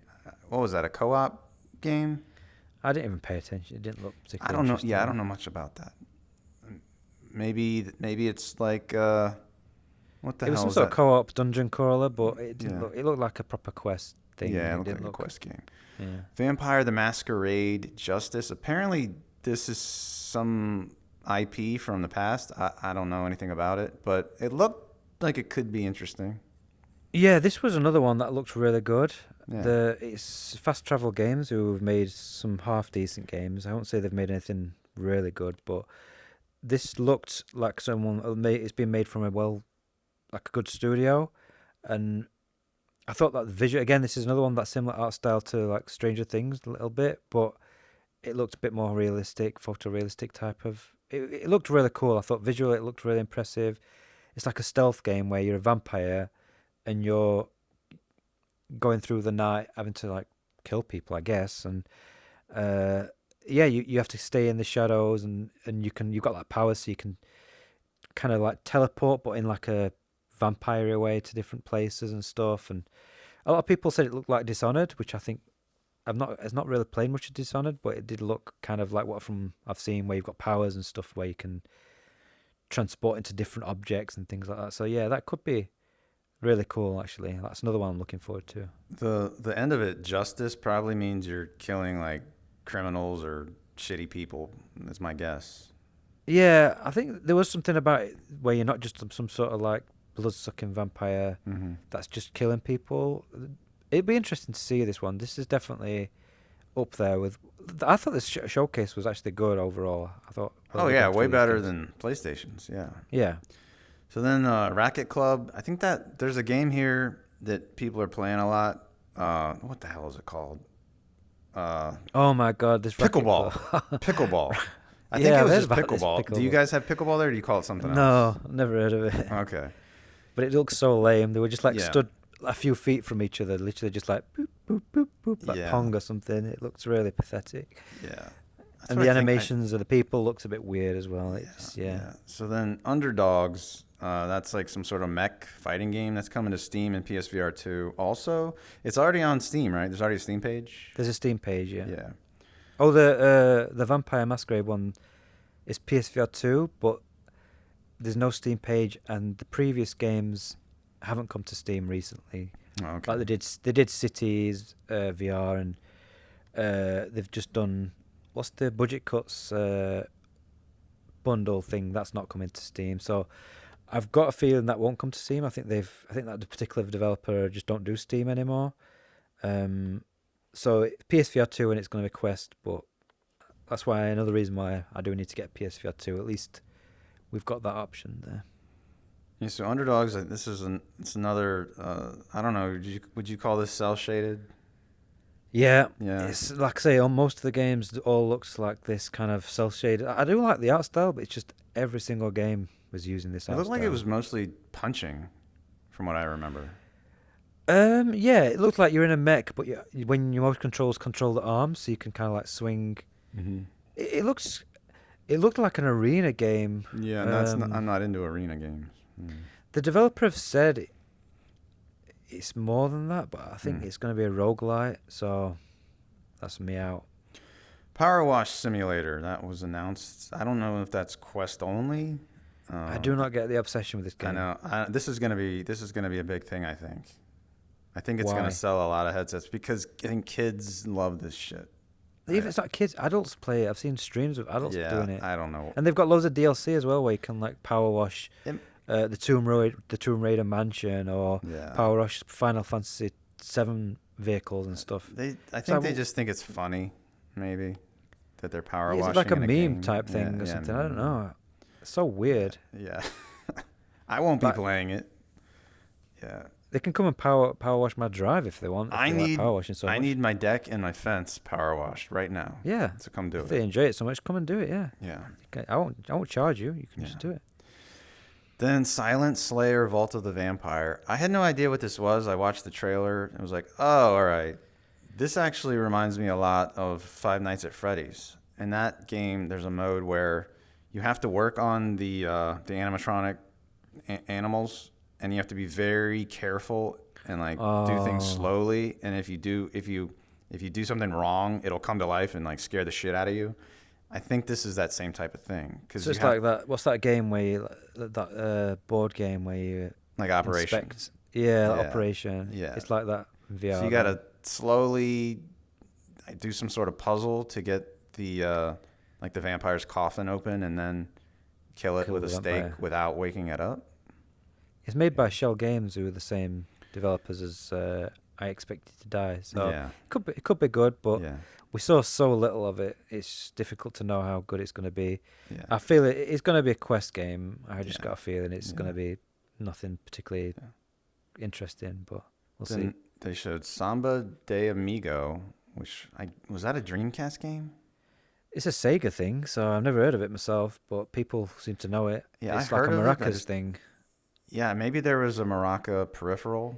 Yeah, I think they had actual peripherals that you could buy where you literally like shake the maracas. Yeah. But obviously now you'll be shaking your motion controls and your dick. But yeah. Yeah, I'm not interested at all. No. So I Expect You to Die 3, that was already announced. You put it here. Did they show something new? I don't know. Oh, I didn't realize you were just putting. Yeah, I was really only putting kind of new stuff, but. All right. Yeah, right. They showed. They didn't really show anything, but. Oh, did they show some footage? I think they showed. I think they showed new footage. I think so. I like the Expect You to Die games, but I was getting a little bit tired of after the second one because they do feel like early VR games. Like they've not updated the controls or anything. So I'd be interested to see if they've actually improved the mechanics a little bit, or if it's just more puzzles from the first two games. Yeah. Then of course there's no GTA San Andreas announcement, so I don't know. Maybe they're waiting for. Some people are saying that it's dead. Mhm. They did actually do a thing before the Meta Showcase started where they put like this text on, basically saying that there's more games in development. So if you don't see the game that you want, don't worry, more are coming, sort of thing. So Oh whether yeah, that was because aimed at people, all these games were supposed to come out this year, so they didn't show yeah, games that aren't. Yeah. yeah. I mean, I think I thought it was a good showcase. I think a lot of this stuff was probably tied up with Meta, so Sony couldn't show it at their showcase because obviously as soon as the Meta Showcase came out, so PlayStation were tweeting out all the Bulletstorm news and stuff on their Mm-hmm. social medias. So there must have been some sort of embargo which Sony couldn't, share Mm-hmm. as part of their showcase. Yeah. Which is a shame because I feel like Bulletstorm would have been better put on the Sony showcase where it would have attracted more interest Yeah. to people, on the actual main showcase where they might have said, oh yeah, actually I might get a VR headset for that. But most people aren't going to even know Bulletstorm's a thing because it'll just be a trailer or something on PlayStation's channel and a tweet about it, and that'll be about it. So Did I already ask you? Have you played it? Because I've never played it. I played some of it, but I never finished it for some reason. I don't know why. Did I already ask It's you a really that? no. It's a Okay. really good game though. You have this leash, so you can leash onto the like certain things and pull them off, like open doors and things, and then you can leash enemies and pull them towards you, and then you can kick them into spikes or shoot them in the midair. And the one thing I found funny about the trailer was that they didn't show a single kill, which I'm guessing they wanted to keep it like PG or something. But this game is all about doing like stylish kills and lots of gore and stuff. So the trailer didn't really show it off to show how fun and cool it actually is. They just kind of showed, because they'd show someone being pulled towards you and then they'd cut to something else rather than showing them actually getting attacked and stuff. So the trailer wasn't representative of how fun that game actually is. So. Okay. See. So then the same day they announced the Quest 3. So it's going to be higher res. It's rumored to be, they didn't say the actual resolution, but the rumor is 2064 by 2208 pixels per eye, which is like 4.5 million pixels per eye. It's not much difference, really. Yeah, the Quest 2 and Pro are like 18 something by 19 something. Yeah. And this is going to be, it's going to be a single LCD panel like the Quest 2. The Quest Pro is 2 panels. The difference but there they have got is, I did see like in the trailer though, they had a slider, so you Yeah. can actually slide the IPD now. Yeah, you can slide the IPD, but what that means is if it's a single panel, you're going to miss out on pixels in the center or on the edges. Well, I'm guessing it'll move the screen as it calibrates. It'll probably move the screen with this on the You screen. can't move the screen if it's a single panel. No, I mean the image. Oh yeah, software will move the image, but you're missing. So the pixels that they advertise, or the resolution they advertise, I found out on the Quest 2 they advertise the size of the whole panel. They don't advertise. Yeah. They don't advertise it as the one. You're not only seeing the pixels entire you see. panel. Yeah, so- you're not seeing the whole panel. Whereas the Quest Pro, you're seeing the entire panel. I mean, when the lenses move, the panel moves with it. Both panels move with them. That's something people don't think about when they talk about Quest 2 has this resolution over, whatever the headset. You got to think about 1 versus 2 panels. Like Rift and Vive, they both have 2 panels. Index, 2 panels. I don't know about WMR. I don't know if they're all 2 panels. I'm not sure. I don't know, actually. I think some of them are. Some of them are single. PSVR 2. I don't even know. I don't remember. That's 2 panels. That's 2 panels? Okay. Yeah. I think. All right. And so fully adjustable IPD, it appears, but I read somewhere that said they thought it was again a 3-step thing, but I don't think so. I think it's When I saw it in the trailer, it looked like they were making a point of showing you actually Yeah. sliding the thing up. yeah. I would refuse to ever buy a headset where it's like three options or something. It sucks, honestly. Yeah. It really sucks. I mean, I can see the edges of the screen and stuff. Like it's, I have to have it on the widest setting, and yeah, it's not good. I needed to be in between the narrowest and the next one up, and so mine's in between the widest and the middle one. Oh, okay. But when I used the middle one, I got headaches, so I had to use the widest one. Okay. So. So it's going to have 40% slimmer optics because it's pancake lenses like the Quest Pro. People think it's probably the same lenses, and a lot of people say Probably. they love the Quest Pro lenses and that the sweet spot's huge and it's Yeah. just so The great. pancake lenses are supposed to be good. I've not tried any yet, but Yeah, they are supposed to be better than Fresnel yeah. lenses, but The obviously issue more expensive. and the issue also is that they don't let as much light through, so the screen would have to be like brighter to Brighter. compensate. Yeah. So then it's going to have a next gen Snapdragon with more than twice the graphics power, they say, than the current XR2. I'm curious how they're going to do that, because one of the things with the first one is they said that they have to kind of throttle it back because otherwise the battery gets drained like ultra fast. Yeah. So unless it's just more efficient or they're getting a bigger battery, then I'd be curious how they're going to run that sort of extra power with the same battery and everything. Yeah. So yeah, the original XR2 was throttled back. I'm sure this one's gonna have to be throttled back. Maybe since they're both throttled back, it'll still end up being twice the power. I don't know. I think it's good because obviously we need the Quest to be more powerful so that games can get better. But at the same time, games are still going to be made for the Quest for a while, so it's not going to be like instantly boost games. Yeah. But I think it was a couple of years after the Quest 2 released, Quest 1 kind of got ditched. So maybe in 2-3 years' time, we'll start to see Quest 3 exclusives that are really going to push, things a little bit further forward so that games don't have to have this same like cel-shaded art style and look like shit.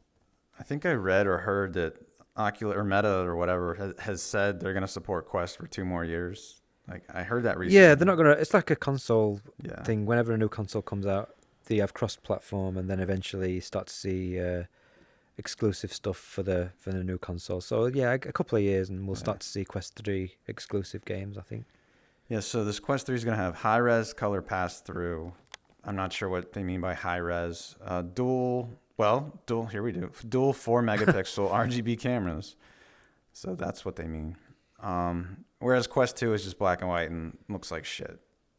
Yeah, I had a Quest 2 briefly, and I was just like, oh, this sucks. It's not very usable for other than just, setting up your room and just quickly checking on things, but you can't walk around or use it in any sort of AR capacity.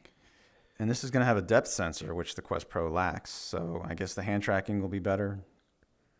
That's what they've said, yeah. Ringless controllers.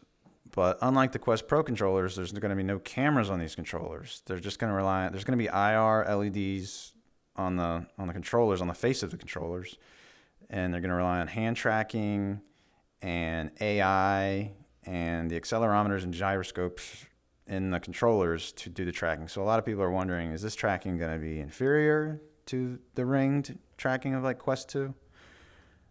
I think some journalist or something said he thought it was worse, but I don't know if that's legit. Yeah, plus he's not playing they'll constantly improve the software, so before it's not coming out till later on in the year, so and even with when it gets released they keep improving stuff. Like the hand tracking did get improved over time, and I think it's using similar technology to track the controllers, like with the cameras. It's going to be using that depth sensor probably to track your hands and everything, so it can use that information to get the position of the controllers without having the rings. Because the rings, I don't like the rings on the Quest 2 because they're up. Like I would feel them with my thumbs. Like sometimes if I move my thumbs around, my hands would like brush on the rings, and it obviously pulls you out of the game when you can feel the controllers like. And it sucks for reloading and all that type of stuff too. Yeah, I preferred the downward rings on the Rift, but obviously they can't do that for the inside-out tracking. So that'll be interesting to see how that works. Definitely. I remember reading like a Beat Games developer saying that the Quest 3 controllers passed like the Expert Plus challenge. So he was basically saying they work fine for Expert Plus Beat Saber. I think they'll work fine for most things. I mean, I don't think like the Quest 2 controllers, I do have some problems sometimes, like when you bring your hands up close to your face, like if you're trying to do a bow and arrow and stuff, and especially with the rings, because the rings can like bash against the headset. So if it can do that sort of stuff better, then yeah, it could be an improvement, I think. So they're gonna have 3-point HD haptics. I don't know, what does that mean? 3 different haptic points. It vibrate. What, on the controllers? Yeah, the controllers. Oh, I don't know. I don't know if that's the same as Is that PlayStation. is that different? I have don't no know. idea. Whatever. No idea. 128 gigabytes, $500. Yeah, I mean, it's good. Mm-hmm. I think it's good for the overall industry to have a more powerful kind of Quest, which hopefully, like in a couple of years, that'll be gone and that'll be the main Quest, and then developers can then develop their games for the Quest 3.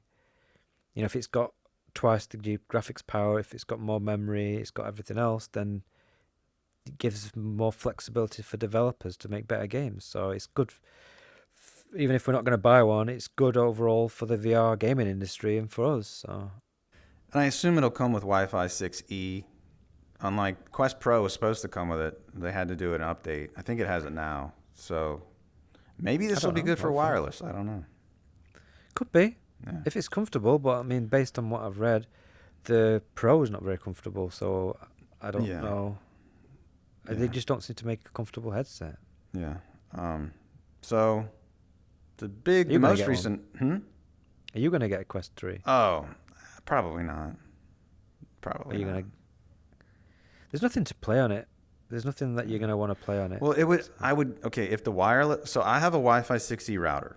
So if I hear reviews that the wireless is great and you can't tell latency and it's comfortable. It had to be comfortable, yeah. But I would probably have to do a third-party strap to make it comfortable. But then if people are saying there's not like artifacts and it doesn't look worse than wired, then maybe I would do that to play wireless PC games. Yeah, I mean the Index is getting old. So if something came out that was better and it's only $500, then it could be worth it. But I just don't want to buy loads of hardware. I'm happy with what I've got. Ignorance is bliss. If there's better stuff, then I don't know because I ain't got it. So Yeah. I'll just stick with the Index until I don't know what would get me to finally upgrade. Ideally, I would just get another Steam VR headset, like something different. But have you thought about the big screen thing? No, I'm not interested from what I've heard. It's too expensive. And I don't know. They recently said they're changing their lenses, but I heard the edge to edge clarity was poor, and that's a big deal. That's like something I'm really hung up on, edge to edge clarity. Yeah, well, I like being able to move my eyes with the Index. That's one thing without because it helps with eye fatigue as well. Like when you have to keep your eyes still, like afterwards your eyes feel like heavy. Well, for me anyway, and it's just like I'm glad to get the thing off. Whereas this, I can wear it for a long, long time. So. All right, so if ignorance is bliss, you're probably not going to want to try. You're not going to want to try the Apple Vision Pro because it has. It's a dual panel HDR micro OLED, and it's 23 million pixels total, which is 11.5 million per eye. So that's an incredibly high number of pixels. So it's equivalent to around 3,400 by 3,400 pixels per eye. For comparison, the Vario Aero, which I think is the highest res headset now, that's 7.8 million. Big Screen Beyond is 6.6 million. Pico 4 is like 4.7. PSVR 2 is 4.1. Quest 2 and Pro are 3.5. And the indexes that you and I are wearing right now are 2.3 million pixels per eye. Compare that to 11.5 million pixels per eye. That's going to be a big difference. Yeah. So, and there's going to be a dial to switch. I mean, obviously, I'm sure you watched the video. They focused heavily on AR. They don't want people. This is an AR headset. It's just not a VR headset. No, it's MR. It does both. Well, it does, but everything they were talking about was basically to do with AR. That's because regular consumers are really only going to care about AR, I think. It can do a VR. The only VR things it was really boasting was the fact that you can, like, if you're on a plane or something, you can bring in a virtual environment so that you can just be lost while you're watching a film or something. Yeah. Well, they're going to have VR games and stuff. Like Rec Room has already been announced to be on this headset. But how are they going to control, because there's no controllers? I don't know. But and they've said they're not bringing any controllers for it, so... well, It's going to I don't have know. really good hand tracking. They're going to have to come up with some sort of way in Rec Well, the hand Room. tracking is supposed to be just like pinching, so you just use it to Yeah. pinch or resize I'm sure you can do more than just windows. pinch. They're going to have to come up. I mean, like, so in Rec Room, you're going to stick your finger out like a gun. And maybe you're going to have to, like, waggle your finger back and forth Oh to my god. shoot. I don't, you know? I'm not Oh. interested in it. It's not. It's not. Oh. It's not a gaming thing. Well, of course not. Yeah. I just This don't isn't see for why us. This isn't. developers are even going to bother. If like, I mean, we'll see when developers get their hands on it whether they can even make a game work with it if it's got no Yeah. controls. So. Well, when the Rift first came out, it didn't have controllers too. So maybe eventually they will. I don't know. Yeah, the Rift We'll shipped see. with a gamepad, Mm. and that's why I didn't keep it. I immediately sold it when I got it. So there's a dial to switch between AR and VR, or you can do both. I read it's like split 180 degrees, where like in front of you would be VR and behind you is AR, or maybe vice versa. Then it has eye tracked foveated rendering and face tracking, and it'll have auto IPD, which is nice. So just based on the eye tracking.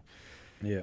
It has M2 and R1 chips. The M2 chip is like that chip is in laptops and That's mobile their Mac devices. Pros and stuff. Yeah. Yeah, and then the R1 chip it's this new chip to help with latency, to reduce latency, because there's Yeah. because It just handles all the tracking and stuff. I yeah, think, and and all the cameras and. because there are 12 cameras and 6 Yeah. microphones, and there's LiDAR. There's all sorts of shit that thing needs to handle. So there'll be full color pass through with 2 color cameras. And as I said, 6 microphones, LiDAR, and they call it true depth. So there's some sort of, I guess the LiDAR is doing the depth sensing.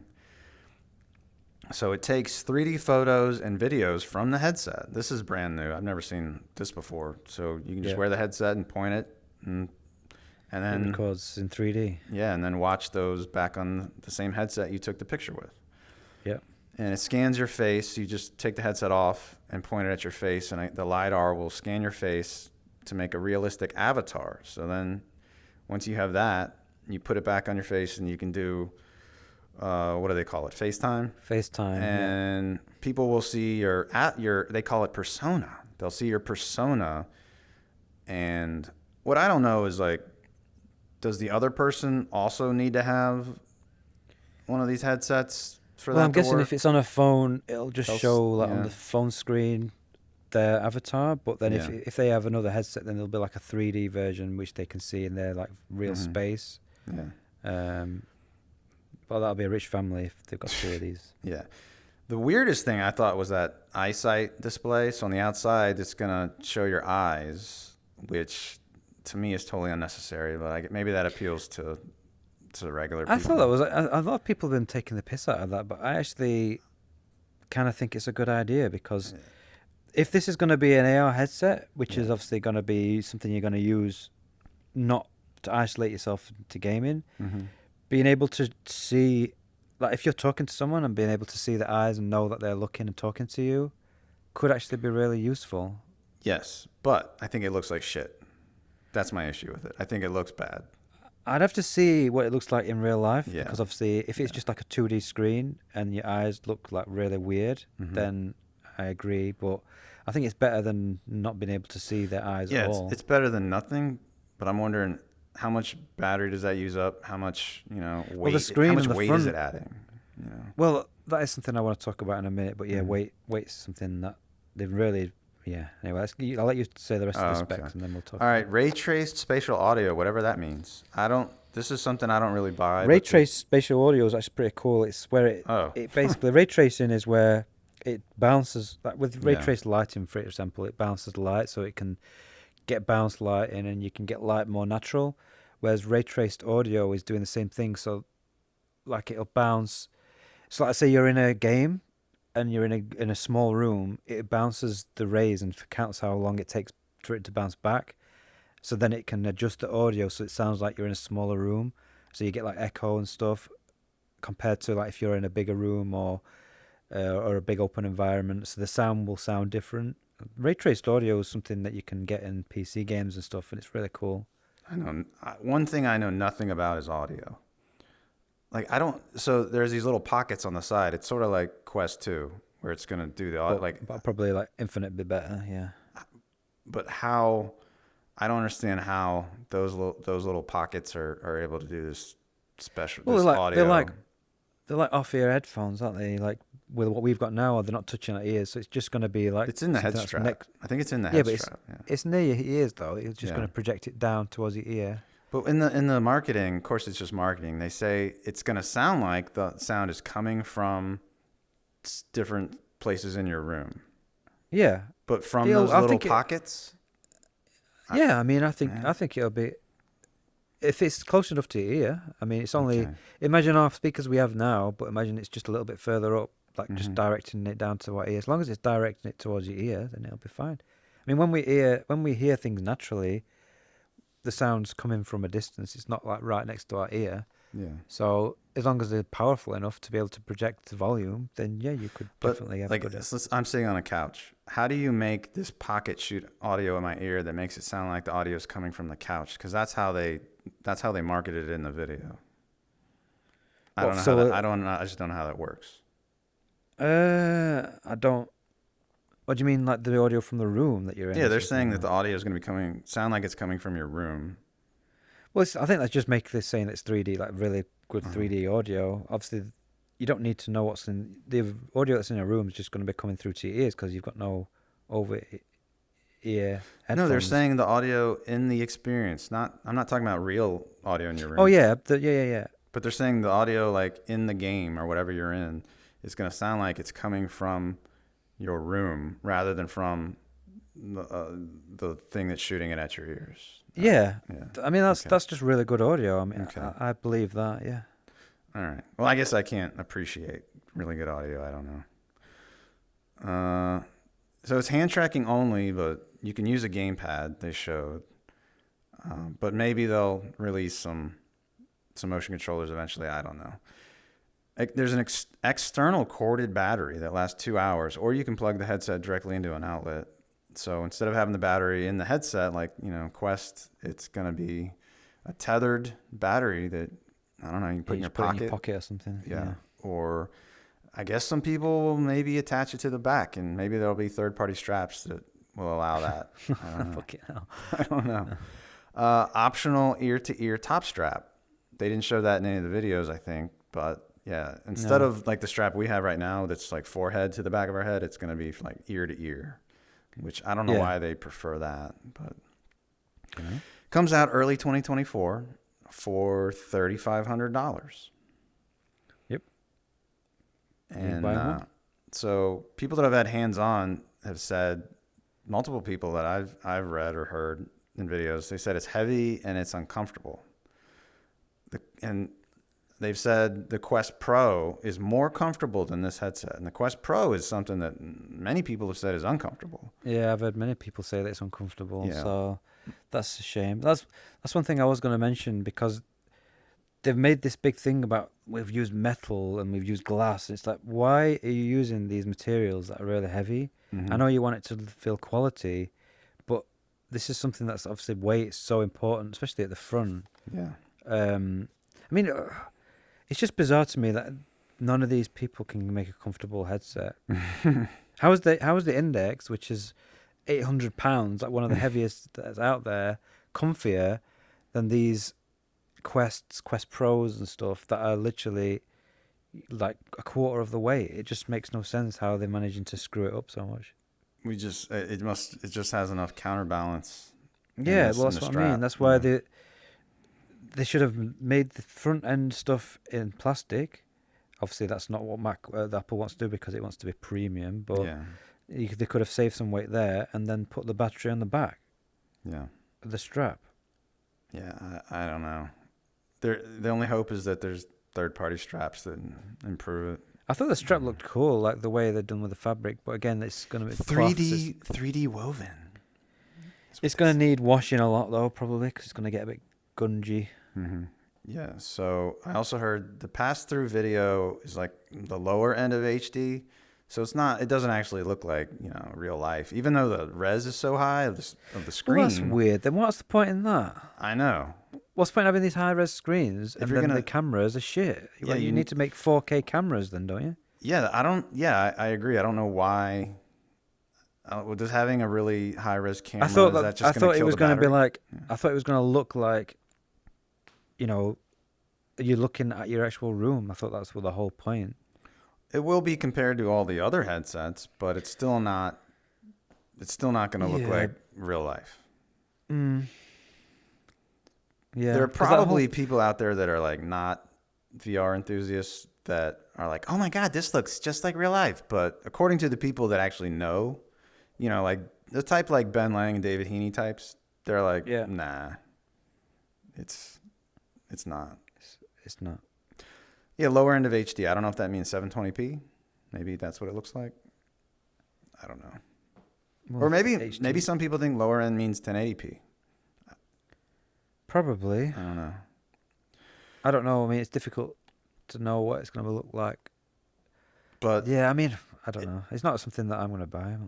like aside from the pass through, like the graphics, it's amazing clarity. And I just read today, this guy said it was just as clear as watching, like he was watching a movie like Avatar on a big screen in the thing, and he said it was just as clear as watching on my 4K TV at home. Then just watch 4K TV at home. Well, Save but this yourself would be $3.5 grand. 3D and a giant screen, Yeah. like good 3D. I think it's good. I think for me, this does have some use cases like with work and stuff, but I'm not paying $3.5 grand for it. I mean, Well, no. and it's on it's on the Apple ecosystem and everything I've got on PC.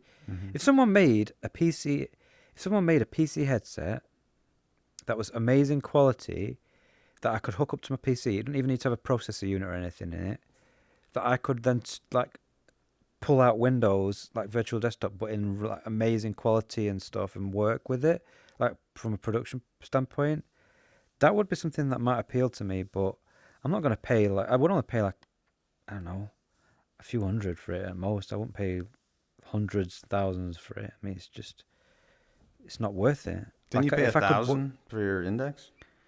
yeah, but that's including base stations and Mm-hmm. controls. I'm talking about Yeah. just something specifically just to watch content and something that's comfortable. That I Oh, could not for put on. gaming. Not for gaming. No, just like something that I could just slip on, that I Mhm. can have multiple monitors or a massive screen or whatever I want, so I could watch a movie. Because I've tried watching movies and stuff in this, and it just isn't good enough quality. Mhm. And I don't like having this thing on my head when I'm not playing games. Yeah. When I'm doing a game, because my mind's so busy, I don't think about it as much. Mhm. But if I'm watching a movie, like you do, like when you're watching a movie, you want to check your phone or you want to do something else. You don't want to like dedicating all your attention to a movie Yeah. can be quite exhausting, and I think that's the big problem. Like with the headsets, they have to be. That's why I think AR is going to be better for that, because then you are still in your room, but you just got a big screen that's projected rather than you being in like a virtual environment. Multiple people, I think, did say they did have absolutely no problem using their phone while they were in the Apple Vision Pro. So it can do that, at least. Yeah, but if it's not comfortable, then what's the point? Like, Yeah. Yeah. It's got to be comfortable. That's the main thing. It's got to be literally feel like I'm wearing some glasses. Yeah. And if it's not that, I will be interested when it gets to that point, when we have Mhm. something that looks like a 4K TV, like a massive 4K screen in my room, or multiple screens, Mhm. but it's like literally just slipping some glasses on, and I'm doing that. Maybe And that's when not we're gonna be for 50. years. Yeah, that's going to be 10 years or something. It's like, until then, though, I'm just not 50, interested. I'll be 53 then. Yeah, it'll be something like that, but I'll be interested when it gets to that point, but it still feels like so far away to get to that point. Yeah. But at least Apple are in the scene now, so they're gonna, because everyone's all hyping it up now because Apple are in the scene, even though this stuff's been going on for quite a while. Apple have come in and obviously made it sexy, and Mhm. people are, oh yeah, I want to buy this now. Yeah. So, yeah. It's, what do they say? The rising tide lifts all boats.